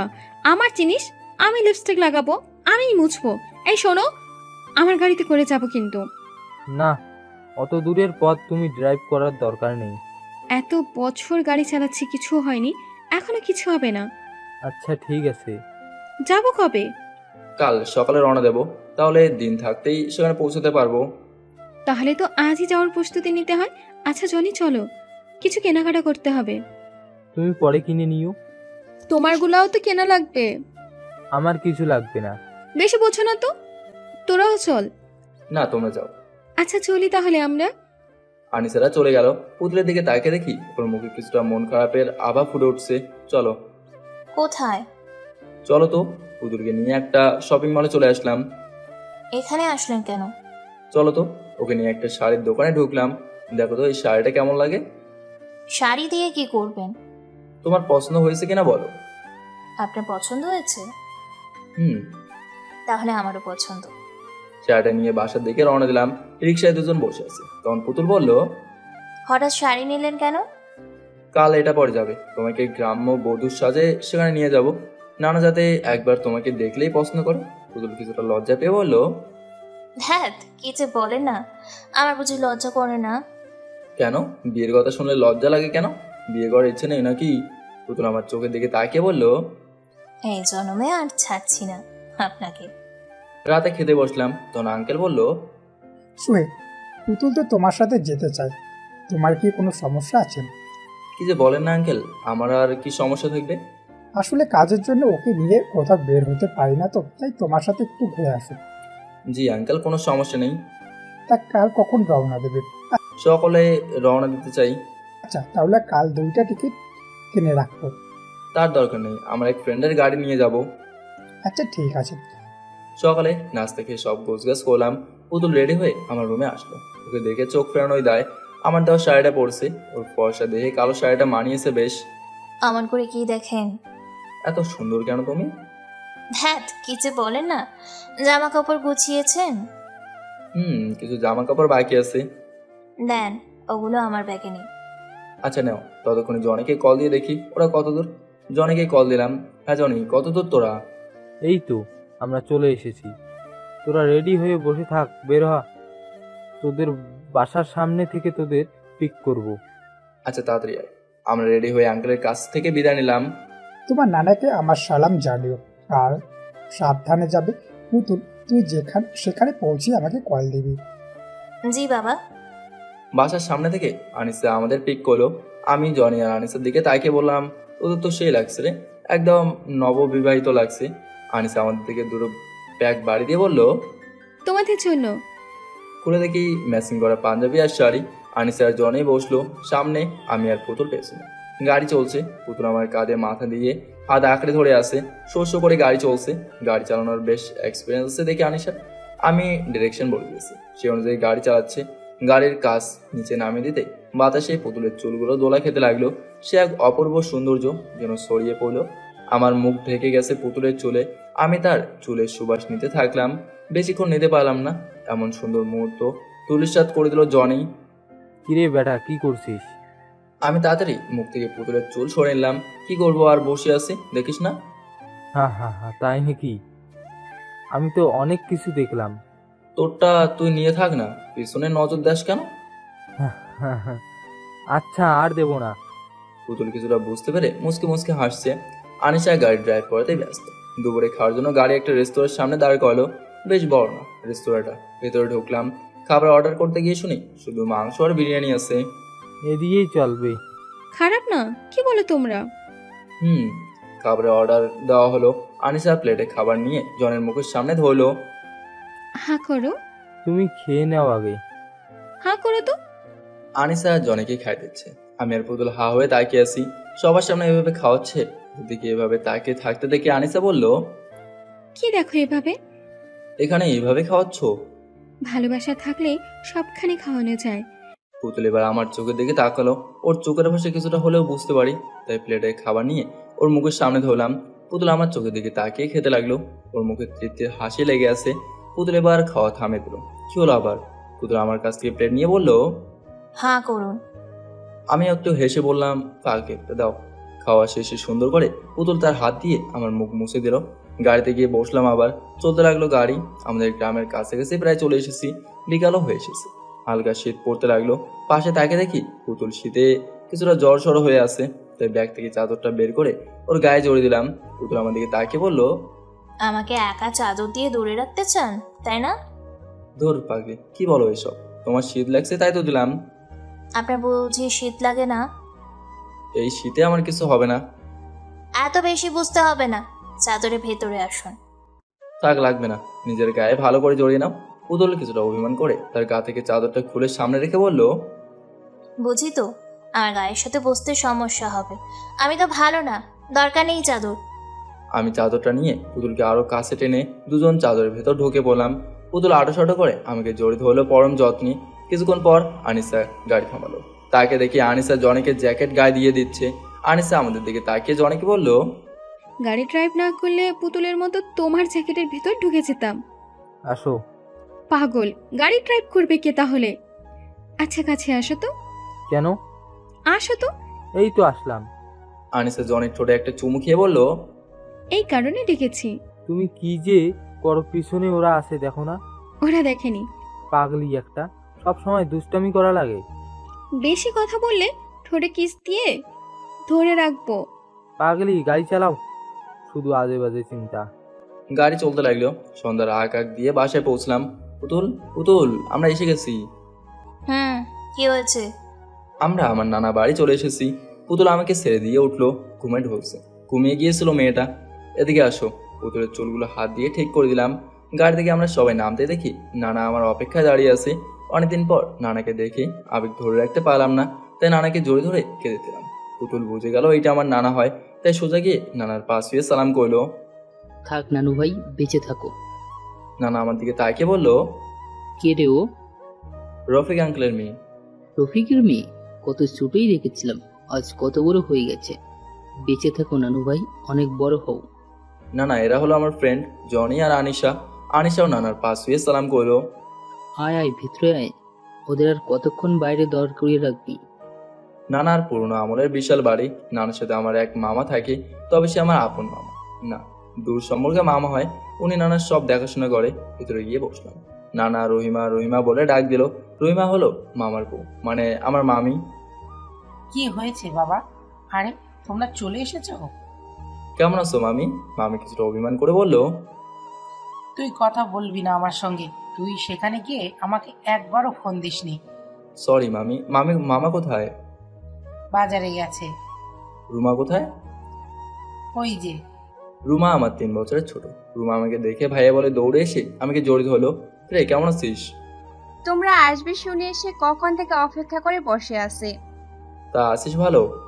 হ্যাঁ। ওদের রুম দেখিয়ে দাও, ওরা ফ্রেশ হয়ে আসুক। আসো। আমাদের দুটো রুম দেখিয়ে দেওয়া হলো। আনিসা আর পুতুলকে দেওয়া হলো এক রুম, আর আমার আর জনের জন্য এক রুম। জনি আনিসের সাথে চলে গেল। পুতুলও মনে করেছি তাদের সাথে যাবে, কিন্তু না, পুতুল আমার রুমে আসলো। ওকে দেখে মনে হচ্ছে কোনো কারণে রেগে আছে। কি হয়েছে, মুখটা এমন করে রেখেছো কেন? ওই মেয়েটা আপনাকে জড়িয়ে ধরলো কেন? তাতে কি হয়েছে? তাতে কি হয়েছে মানে? ও আপনাকে জড়িয়ে ধরবে কেন? পাগলি, ও আমার মামাতো বোন। বোন হয়তো আমার। বোন হয় বলে এভাবে জড়িয়ে ধরতে হবে? রাগে গা জ্বলে যাচ্ছে আমার। পাগলি, এতেও রাগা লাগে? একটা কথা শুনে রাখেন, আমি ছাড়া কেউ যেন আপনাকে জড়িয়ে না ধরে, শুধু আমি ধরবো। বুঝলাম। এবার আনিশার রুমে যাও। না, আপনার সাথে থাকবো। পাগলি, আমার সাথে বিয়ের পরে থেকো। এখন লক্ষ্মী মেয়ের মতো ওই রুমে গিয়ে ফ্রেশ হও, জামা কাপড় বদলাও। না। এদিকে আসো। পুতুলের কপালে একটা চুমু দিলাম। এবার ভালো মেয়ের মতো যাও। পুতুল চলে গেল। অন্যদিকে আনিসা বারবার জনিকে শাসিয়ে দিচ্ছে। তোমাকে ওই মেয়ের আশেপাশে যেন না দেখি। ওতে আমার ছোট বোনের মতো। আমি এত কিছু বুঝি না। তুমি ওর ধারে কাছে যাবে না, ব্যাস আমার সাথে সাথে থাকবে, বুঝতে পেরেছো? বুঝলাম। ব্যাগ দাও, রুমে যাই। ব্যাগ আমার কাছে থাকুক, যা লাগে আমার কাছ থেকে নিয়ে যাবে। এখন এই টাওয়াল ট্রাউজার নিয়ে যাও, ফ্রেশ হয়ে এখানে চলে আসবে। আমিও ফ্রেশ হচ্ছি। ঠিক আছে। ফ্রেশ হয়ে বের হলাম। কিছুক্ষণ পর নাস্তার জন্য ডাক দিল। হরেক রকম পিঠা বানিয়েছে। নাস্তা সেরে নানার সাথে বসে গেলাম গল্পে। অনেকদিন পর আমাকে পেয়েছে, তাই নানার গল্প যেন শেষ হয় না। নানার গল্পর কথা মনোযোগ দিয়ে জনি, আনিসা, পুতুল শুনছে। পুতুল আর আমি একদিকে, জনি আর আনিসা একদিকে। ওদের দেখে হাসি পাচ্ছে আমার। আনিসের জন্য জনের ভেতর ঢুকে যেতে চাচ্ছে, হয়তো অতিরিক্ত ভালোবাসার কারণে। এটা গল্প শেষে খাওয়ার ডাক পেলো, সবাই খেতে বসলাম। মামাও বসলেন। খেতে বসে মামার সাথে কুশল বিনিময় করলাম। খাওয়া শেষে রুমে চলে আসলাম। সমস্যা হচ্ছে আনিসাকে নিয়ে। এরকম গ্রামে কখনো থাকেনি সে। পুতুল আমার সাথে গল্প করার জন্য আমার রুমে চলে আসলো। তো কেমন লাগলো সবাইকে? ভালো, আপনি পাশে থাকলে সব ভালো লাগে। তাই হুম, থাকতে কোনো সমস্যা হচ্ছে না তো? বললাম না, আপনি পাশে থাকলে এই সব সমস্যা আমার কাছে কিছুই না। ভালো। অন্যদিকে জনি, আনিসা গল্প করছে। এখানে থাকতে তোমার কোনো সমস্যা হচ্ছে নাকি? একটু হচ্ছে, ও আমি ম্যানেজ করে নিব। তাহলে সমস্যা একটু হচ্ছে। তুমি কাছে থাকলে সমস্যা কিছুটা কমতো। ধুর পাগলি, সবসময় শুধু দুষ্টামি কথাবার্তা। সত্যি রাতে তুমি আর আমি একসাথে থাকলে ভালো হতো। বিয়ের পরে একসাথে থেকো। এখান থেকে গিয়েই বাবাকে বলে বিয়ের বন্দোবস্ত করতে হবে। একা একা আর থাকতে পারছি না। আমার মতো লো ক্লাসের ছেলের সাথে তোমার বাবা বিয়ে দেবে? আনিসা কিছুটা রেগে বলল, দেখো, আমাকে রাগাবা না। তুমি কিসের লো ক্লাস? তুমি মোটেও লো ক্লাসের ছেলে না। এই কথা একসময় তুমিই বলেছিলে আমায়। মুহূর্তে আনিসার মুখটা কালো হয়ে গেল। আগে কি বলেছি সেটা এখনো মনে রেখেছো? আসলে আমি তো খারাপ মেয়ে, তাই কখন কি বলি ঠিক থাকে না। আমার দিকে তাকাও তো। আহা পাগলি একটা, আমি তো দুষ্টামি করে বলছি। এর জন্য কাদা লাগে? পাগলি একটা। চোখের পানি মুছে দিয়ে ওর মাথাটা বুকের সাথে চেপে ধরলাম। ওসব কথা আর বলবা না, আমার কষ্ট হয়। আচ্ছা আর বলবো না। ওর কপালে একটা চুমু দিয়ে বললাম, যাও এবার ঘুমাতে যাও। সকালে আমি পুতুলের কাছে গেলাম। মেয়েটা কি সুন্দর করে ঘুমোচ্ছে। ওর মাথায় হাত বোলাতে বোলাতে বললাম, পুতুল পুতুল, সকাল হয়েছে, ওঠো। পুতুল আমার হাতটা আঁকড়ে ধরে বলল, আর একটু ঘুমাই। না, ঘুমাতে হবে না আর। পুতুল আমাকে আরো কাছে টেনে আলতো করে জড়িয়ে ধরে বলল, আসেন, আপনিও ঘুমাবেন। হ্যাঁ পাগলি একটা, কি করছো? পাশে আনিসা আসে, দেখছো? ওঠো। জোর করে টেনে তুললাম পুতুলকে। ঘুমে ঢুলছে পুতুল। কোনো রকম ধরে বারান্দায় নিয়ে গেলাম। দেখছো কত সুন্দর সকাল। হুম, পুতুলকে নিয়ে সকাল দেখায় ব্যস্ত হয়ে পড়লাম। অন্যদিকে জনি ঘুম থেকে উঠে আনিসের কাছে চলে গেল। যদিও জনি জানে যে এত সকালে আনিসের ওঠার অভ্যাস নেই, তারপরেও একসাথে সকাল দেখার লোকটা সামলাতে পারলো না, তাই ওঠাতে চলে গেল। আনিসের পাশে বসে আনিসাকে ডাকতে লাগলো। এই ওঠো তো ওঠো। জনি যে হাত দিয়ে টান দিতে যাবে, তখন আনিসা জনিকে টান দিয়ে তার কাছে এনে জড়িয়ে ধরলো। এই কি করছো? কি ছাড়ো আর ওঠো। কোনো কথা বলবা না, চুপচাপ এইভাবে থাকো। দুষ্টামি করো না, চলো কত সুন্দর সকাল আজ দেখবো। যেতে পারি এক শর্তে। কি শর্ত?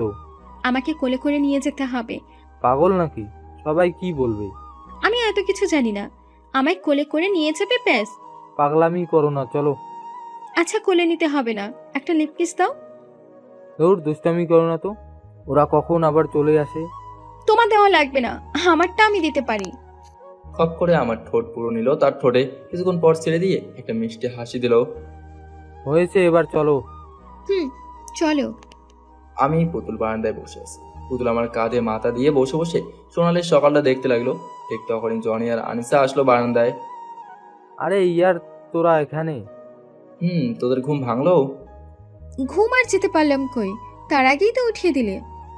তোর ঘুম সারাদিনেও হবে না বলছে তোরে।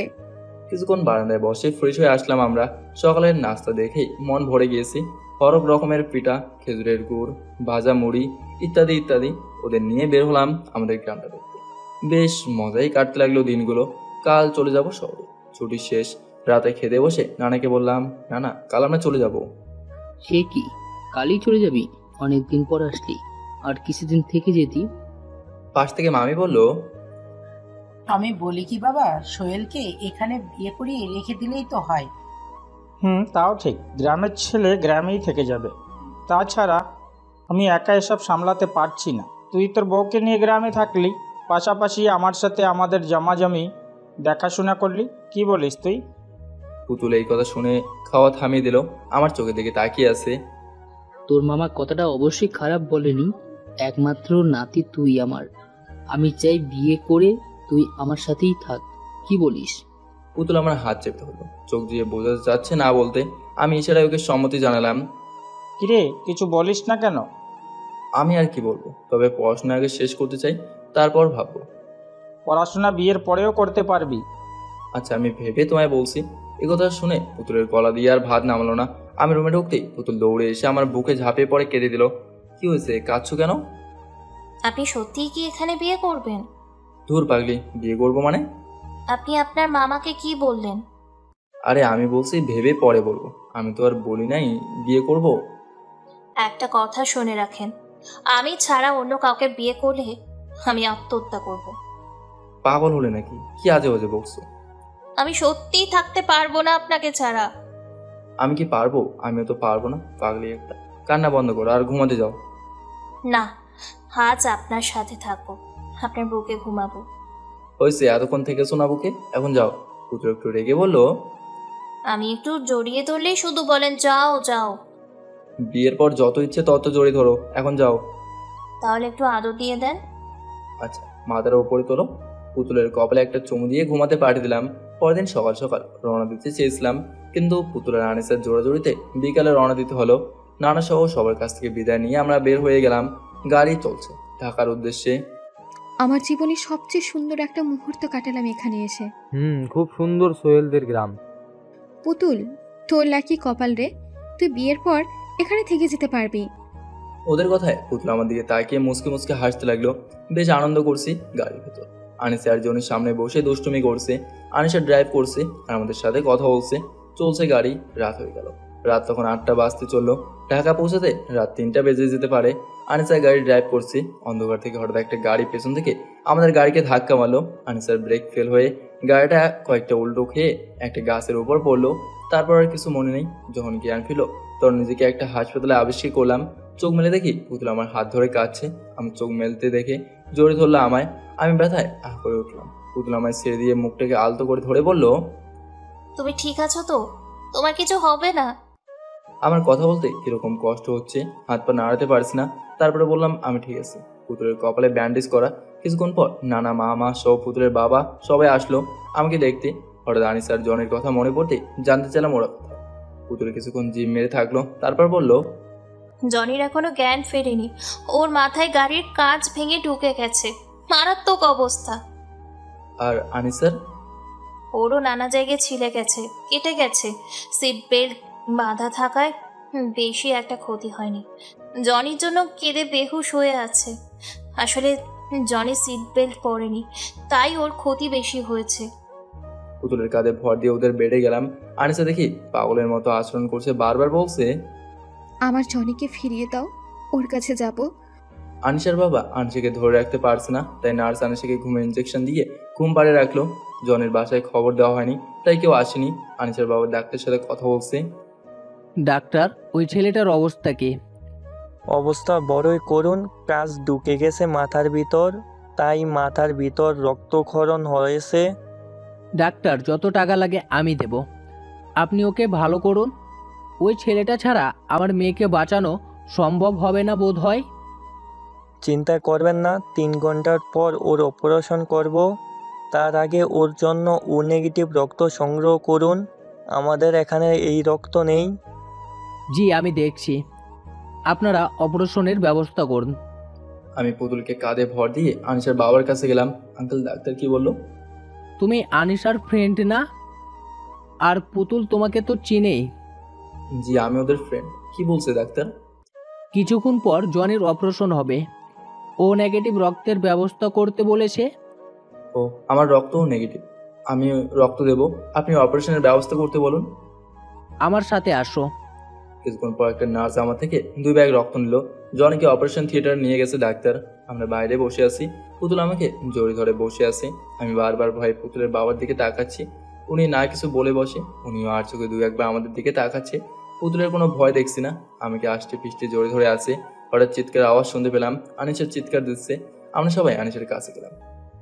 কি হয়েছে মামনি? আছি তো আমরা। ওই যে তোর বান্ধবী পুতুল। আমার জনি কোথায়? আমি জনির কাছে যাব। আছে, তোর জনি আছে। একটু শান্ত হ, নিয়ে যাব তোকে, একটু পর নিয়ে যাব। না, আমি এখনই যাব, আমি ওর কাছে যাব। আনিশা একটু শান্ত হ, জনের অপারেশন চলছে, ও ভালো হয়ে যাবে। পুতুল, সোহেল, আমাকে জনের কাছে নিয়ে চলো না, আমি ওকে একটু দেখবো। একটু পর দেখো, ডাক্তার বলছে ও ভালো হয়ে যাবে, তুমি এমন করলে ওর সমস্যা হতে পারে। আনিশা কিছুক্ষণ চুপ থেকে বলল, আমি অপারেশন থিয়েটারের কাছে যাব। আনিসাকে ধরে সেখানে নেওয়া হলো। জনের জন্য কান্না পাচ্ছে আমার, সবার সামনে কাঁদতেও পারছে না, কত হাসি খুশি চঞ্চল ছেলে একটা। বেশ কিছুক্ষণ পর ওটি থেকে ডাক্তার বের হলো। ডাক্তারকে দেখে সবাই জিজ্ঞাসা করতে লাগলাম কি অবস্থা জনের। ডাক্তার কিছুক্ষণ চুপ থেকে বলল, ডাক্তার অপারেশন সাকসেসফুল, বাট কি ডাক্তার? বাট 24 ঘন্টার আগে কিছু বলতে পারছি না। কি বলছেন এসব ডক্টর? ওর কিছু হলে ছাড়বো না আপনাদের। উত্তেজিত হবেন না, আশা করি 24 ঘন্টার ভিতর জ্ঞান ফিরে আসবে। ডাক্তার, আমি ওকে একটু দেখবো। না, এখন দেখতে পারবেন না। না, আমি দেখবো, আমি দেখবো। বাবা, তুমি কিছু বলো না। ডাক্তার কিছুক্ষণ চিন্তা করে বলল, আচ্ছা, যে কোনো একজন যাবেন, কিন্তু কোনো চিৎকার কান্নাকাটি বা হইচই করতে পারবেন না। আনিসা জনের ক্যাবিনে চলে গেল। কাঁদতে না চাইলেও চোখ দিয়ে ঠিকই পানি বের হচ্ছে। আমি বাইরে থেকে উকি দিয়ে দেখলাম। পুতুল আঙ্কেলকে বলল, আঙ্কেল, পুতুল তো কাল থেকে কিছু খায়নি, ওকে কিছু খাওয়ানো দরকার, নাহলে অসুস্থ হয়ে যাবে। তুমিও তো কিছু খাওনি, যাও ওকে দিয়ে কিছু খেয়ে নাও। আচ্ছা। পুতুল আমাকে বসিয়ে রেখে আনিসের কাছে গেল। আনিশা চল, কিছু খেয়ে নিবি, কাল থেকে কিছু খাসনি, চল। না, আমি কিচ্ছু খাবো না। না খেলে যে অসুস্থ হয়ে যাবি। না, জনের এই অবস্থায় আমি কি করে খাবো? আমি ওর হাতেই খাবো। তুমি যাও, ও ঘুমাচ্ছে, ওকে কষ্ট দিবা না। পাগলামো করিস না, চল। তুই যা তো, জনের ঘুমে ডিস্টার্ব হবে, ও ঘুম থেকে উঠলে ওর সাথে খাবো। পুতুল বৃথার চেষ্টা করেও না পেরে কেবিন থেকে বের হয়ে আসলো। আমার হঠাৎ শরীরটা কেঁপে উঠে, চোখে অন্ধকার দেখতে লাগলাম, মাথা ঘুরিয়ে নিচে পড়ে গেলাম। পুতুল আমাকে পড়ে যেতে দেখে দৌড়ে এসে জড়িয়ে ধরে কেঁদে দিল। না, মামা সহ সবাই আমাকে ধরে কেবিনে নিয়ে শোয়ালো। ডাক্তার আমাকে দেখে বলল, রক্ত দিয়েছে তো, তাই এমন হয়েছে। তাছাড়া ওর শরীর বেশ দুর্বল, একটু রেস্ট নিলে ঠিক হয়ে যাবে। পুতুল আমার পাশে খাবার নিয়ে বসে আছে, আমার মুখের কাছে খাবার ধরে বলল, হ্যাঁ করুন। তুমি খেয়েছো? না, খাবো, আগে আপনাকে খাইয়ে নেই, বেশ দুর্বল আপনি, হ্যাঁ করুন। পুতুল আমাকে খাইয়ে দিল। পুতুলের বাবার হাব ভাব ঠিক বুঝতে পারলাম না আমি। বেশি একটা কথা বলেনি আমার সাথে, তাছাড়া অনেক কথাও খুব একটা বেশি বলে না। দীর্ঘ 18 ঘন্টা পর জনের জ্ঞান ফিরল। আনিসা তো খুশিতে জনের 2 গালে চুমুতে লাগলো। খুব একটা নড়াচড়া করতে পারছে না জনি, একটু কথা বলছে। প্লিজ পেশেন্টকে বেশি প্রেশার দিবেন না, এখন রেস্ট নেওয়া দরকার। 2 দিনের আগে নর্মাল হতে পারবে না। জনি, তোমার কি বেশি কষ্ট হচ্ছে? এই যে দেখো, আমি আছি। একটু মুচকি হাসি দেওয়ার চেষ্টা করলাম, তাতে বেশ ব্যথা অনুভূতি হতে লাগলো। আনিশা আমার হাত ধরে চুপটি করে আমার মুখ পানে তাকিয়ে রইল। 2 দিনেই কত শুকিয়ে গেছে মেয়েটা। আমি পুতুলকে জনিকে দেখে আসলাম 4 দিন পর। আমাদের রিলিজ দেওয়া হলো। জনি মোটামুটি সুস্থ এখন, তবে ভালোভাবে হাঁটতে পারে না, পায়ের ওপর চোট লেগেছে বেশ। চল তোকে মেসে দিয়ে আসি। চল। কি বলো এসব? জনের এই অবস্থায় আমি একা ছাড়তে পারবো না, ওকে আমার বাসায় নিয়ে যাব। কি পাগল পাগল কথা বলো, আমি ঠিক হয়ে যাব, সমস্যা হবে না। এত বেশি বোঝো কেন? তোমাকে এই অবস্থায় কখনো একা ছাড়বো না, তোমাকে আমার বাসায় নিয়ে যাব, আমার কাছে থাকবা তুমি। আনিসা দেখো, বাসায় তোমার বাবা মা আছে, তারা এই বিষয়টা ভালোভাবে নেবে না। সোহেল ঠিক বলেছে, তাছাড়া তুমি মাঝে মাঝে এসে দেখে গেলেই হবে। জনি, আমি তোমাকে কত ভালোবাসি তুমি হয়তো জানো না। আর বাসায় আমার উপর কেউ কথা বলে না, এখন তুমি না যেতে চাইলেও জোর করে নিয়ে যাব। আমার যেটা ভালো মনে হবে সেটাই করব। এই দেখো, বাবা আমার উপর কোনো কথা বলবে না। বাবা, বাবা। হ্যাঁ মামুনি, বলো।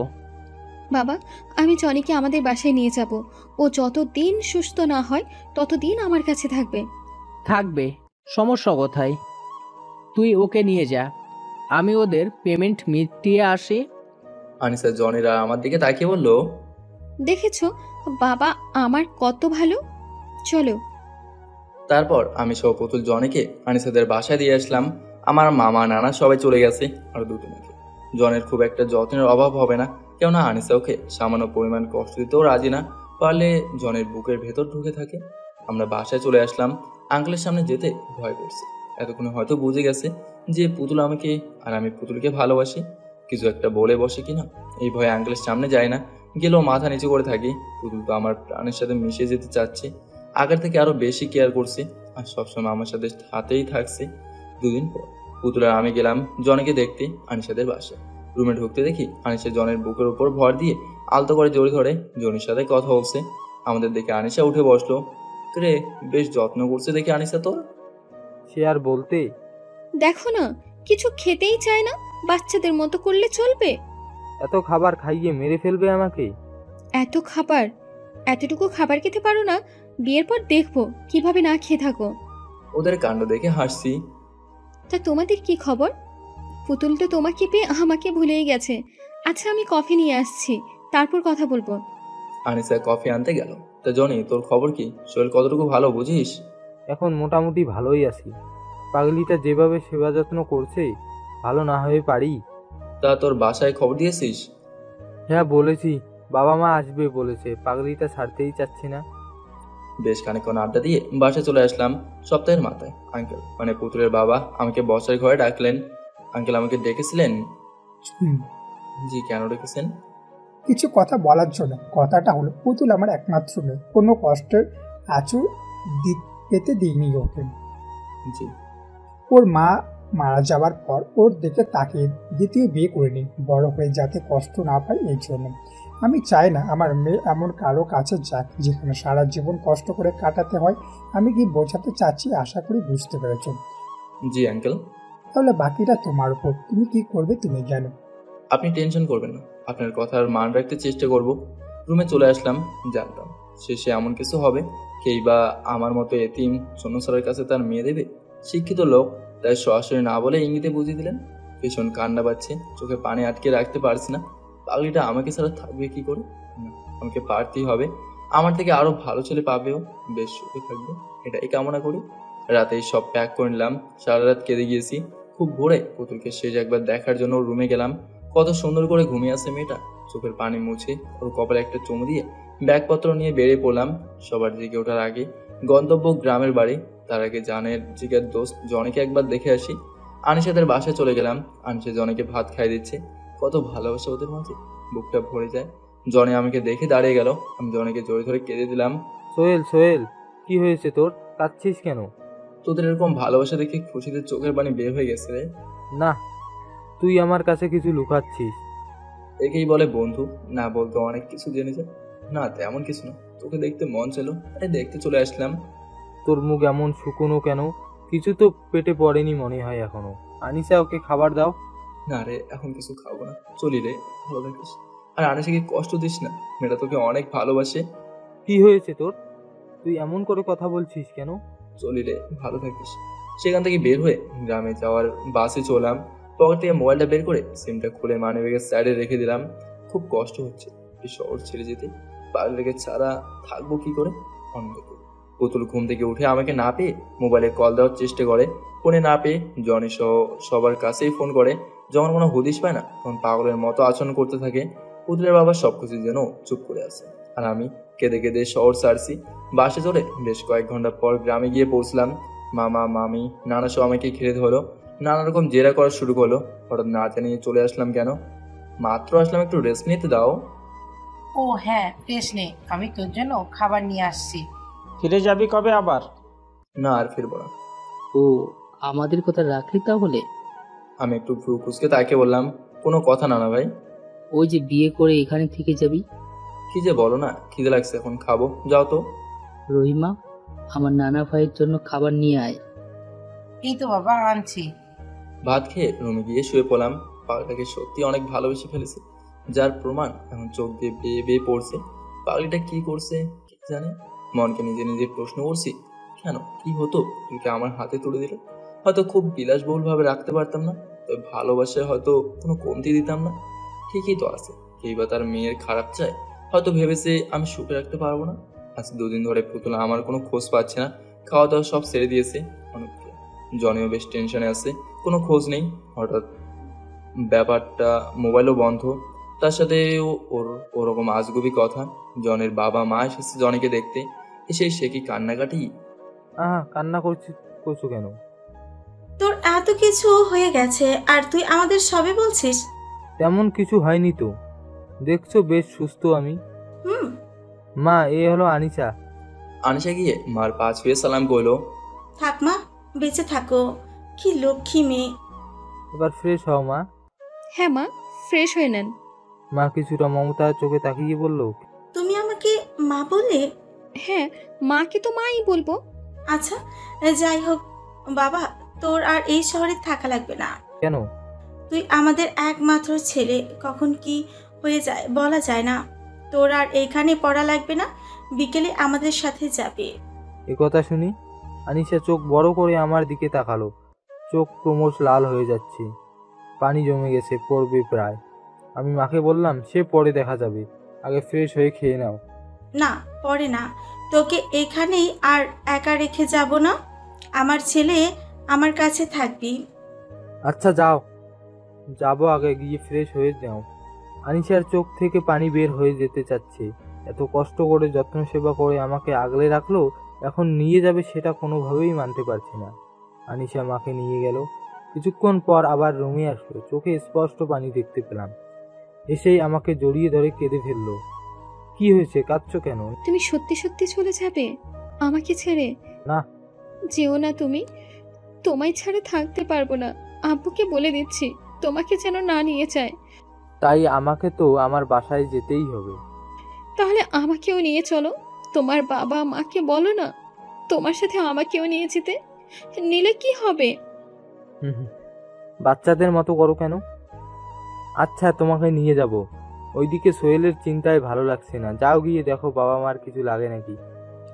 যাচ্ছি, তবে কিন্তু তাদের সাথে যেও না। জনের বাবা মা সহ আনিশার বাবা মা বসার রুমে কথা বলছে, তো আনিশা ওর বাবার পাশে গিয়ে দাঁড়ালো। আনিশার বাবা আনিশাকে দেখে বলল, দেখছেন, আপনাদের ছেলেকে নিয়ে যাওয়ার কথা শুনে কেঁদে কেঁদে চোখ লাল করে ফেলেছে আমার মেয়ে। জনের মা আনিশাকে টেনে পাশে বসিয়ে বলল, তাহলে তো ছেলের সাথে মেয়েকেও নিয়ে যেতে হয়। কি মা, যাবি আমার সাথে? আনিশা মাথা নাড়িয়ে হ্যাঁ জানালো। তাহলে আর কি, বিয়ের ডেটটা পাকাপাকি করে নেই, কি বলেন বিআই সাহেব? হ্যাঁ বিয়ান সাহেব। আনিশা লজ্জা পেয়ে সেখান থেকে জনের কাছে চলে গেল। কি ব্যাপার, বের হলে কান্না করে ঢুকতেছো হাসি মুখে, ব্যাপার কি? তোমার আবার বিয়ের ডেট পাকাপাকি হয়ে গেছে। কি বলো? সত্যি। আমি এখন বিয়ে করতে পারবো না? আনিশা বিস্ময় নিয়ে বলল। কেন? দেখো, আমার বন্ধুর কোনো খোঁজ নেই, এই অবস্থায় কি করে বিয়ে করি? চলো আজ পুতুলের বাসায় যাই, সেখানে গেলে কিছু জানা যাবে। পুতুল কিছুটা আশ করতে পেরেছে যে সোহেলের নিখোঁজ হওয়ার সাথে তার বাবার কোনো সম্পর্ক আছে, তাই রাতে তার বাবার রুমে চলে গেল। বাবা, একটা সত্য কথা বলো তো।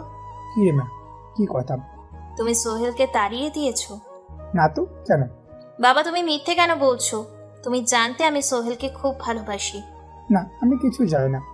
বাবা, তুমি মিথ্যা বলছো, তোমার চোখ মিথ্যা বলছে, তুমি মিথ্যে বলছো। আমি তাড়িয়ে দিয়েছি, আমি চাই না আমার মেয়ে অসুখী হোক, তাই তাড়িয়ে দিয়েছি। পুতুল কান্না করতে করতে বলল, কেন করলে এমন বাবা, কেন করলে এমন? ও এখন কোথায় আছে, কেমন আছে? এই শহরে ওর আপন বলতে কেউ নেই, কেন করলে এমন? ভালো করেছি, তোর জন্য ভালোভাবে ছেলে দেখে বিয়ে দেব, ও তো এতিম। এই তোমার শিক্ষা বাবা, ওকে তাড়িয়ে বড় ভুল করলে বাবা, এখন আমাকে হারিয়ে তার খেসারত দেবে। কি বলছিস এসব? কি করবি? আত্মহত্যা, শেষ করে দেব নিজেকে। পাগলামি করিস না মা, তোর ভালোর জন্যই করছি এসব। সোহেলকে ছাড়া আমি ভালো থাকবো না, থাকতে চাইও না। এই বলে পুতুল রুমে ঢুকে দরজা আটকে দিল। বাইরে থেকে পুতুলের বাবা পুতুল পুতুল বলে দরজা ধাকাচ্ছে, কিন্তু পুতুল খুলছে না। পুতুল রাগে কষ্টে হাতের কাছে চাকু পেয়ে সেটা দিয়ে হাতের শিরা কেটে ফেললো। পিনিকে রক্ত ঝরতে থাকলো। একসময় পুতুল সেন্সলেস হয়ে পড়ে যায়। পুতুলের বাবা পুতুলের কোনো সারা শব্দ না পেয়ে দরজা ভেঙে ভেতরে ঢোকে। পুতুলকে এই অবস্থায় দেখে তাড়াতাড়ি করে হাসপাতালে নিয়ে যায়। রাতেই জনি আর আনিসের কাছে পুতুলের সুইসাইড করার খবর পৌঁছে যায়। পুতুলের বাবা হাসপাতালে বসে এখন আফসোস করতে থাকে, এখন কি করবে ভেবে পায় না। পাশে বসে আছে আনিশা, জনি।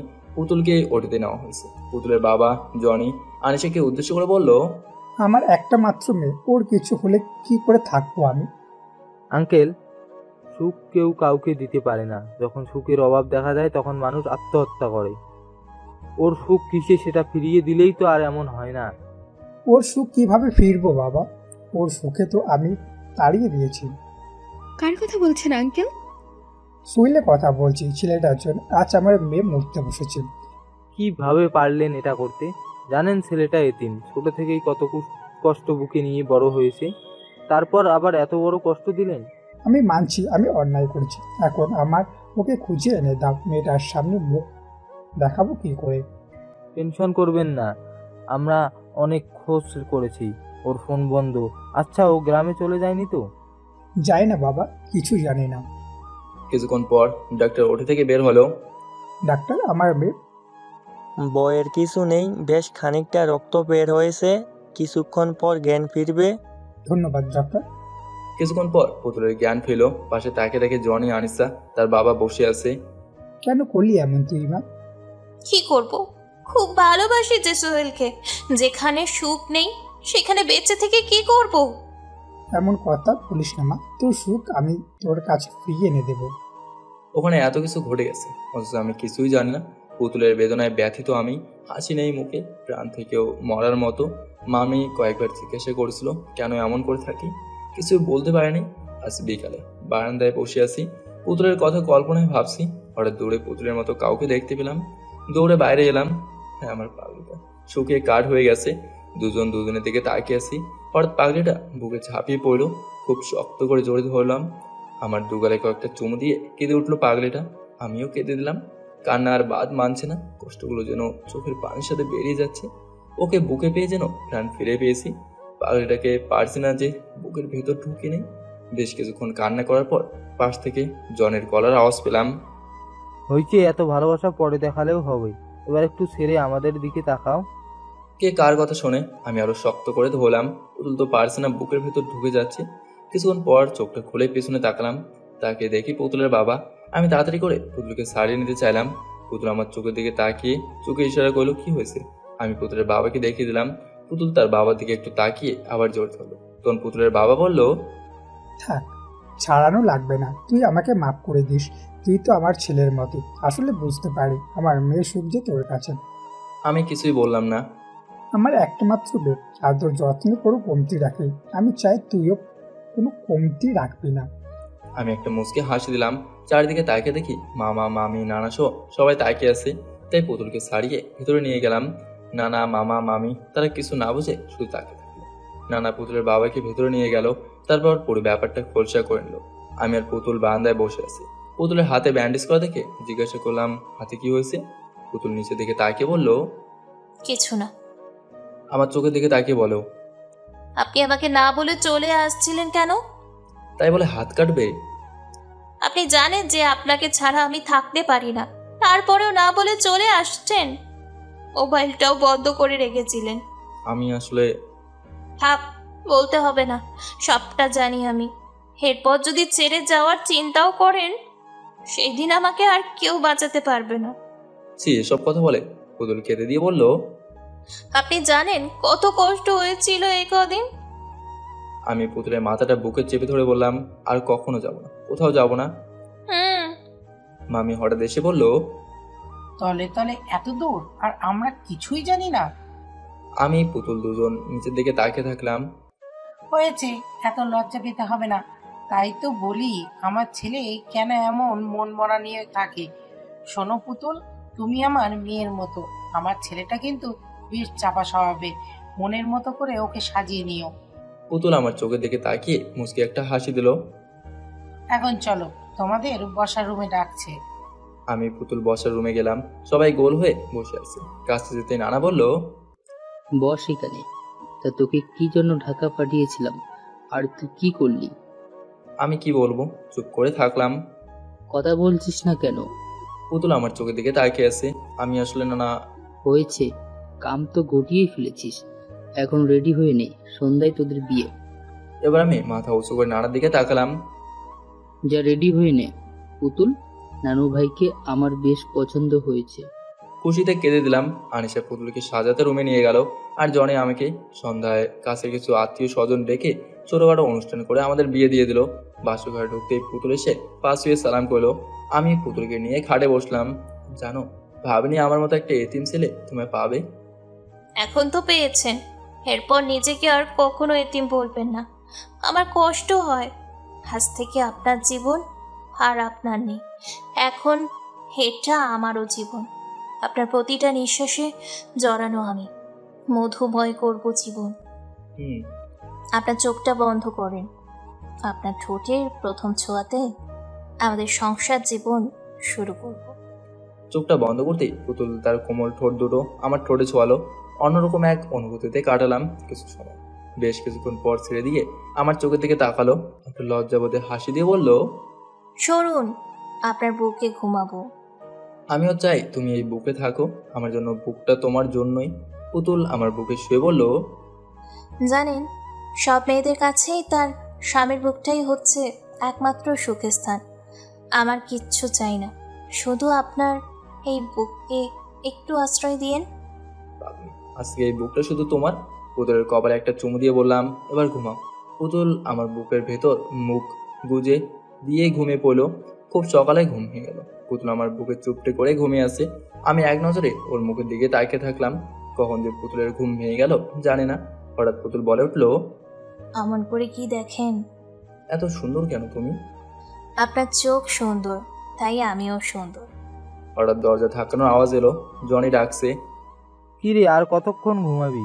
এবার বাইরে আয়। ওঠেন, এবার ফ্রেশ হয়ে আসেন। আমিও ফ্রেশ হচ্ছি। তারপর আমি উঠে বাড়ি চলে আসলাম। সকালে সবাই একসাথে নাচতে গেলাম। বিকেলে জনি, আনিশা সহ আঙ্কেল, মানে এখন আমার বাবা হয়তো ওনাদের শহরে চলে যাওয়ার সময় হয়ে গেল। শোন, আমি কিন্তু তোদের ছাড়া বিয়ে করব না। 2 সপ্তাহ পরে চলে আসিস। সোহেল, আমার বান্ধবীকে কিন্তু তোমার কাছে দিয়ে গেলাম, কোনো অযত্ন যেন না হয়। নিশ্চিত থাকতে পারো, জীবন থাকতে ওর অসম্মান হতে দেব না। পুতুলের বাবা আর পুতুল দুজনকে ধরে অনেক কান্নাকাটি করলো। তারপর আমার কাছে এসে বলল, আমার মেয়েকে কষ্ট দিও না, খুব আদরের মেয়ে আমার, তোমার কাছে দিয়ে গেলাম, কষ্ট দিও না। পুতুলকে যদি কেউ আপনার পরে ভালোবেসে থাকে সেটা হলাম আমি। টেনশন করবেন না, ওর অযত্ন আমি হতে দেব না।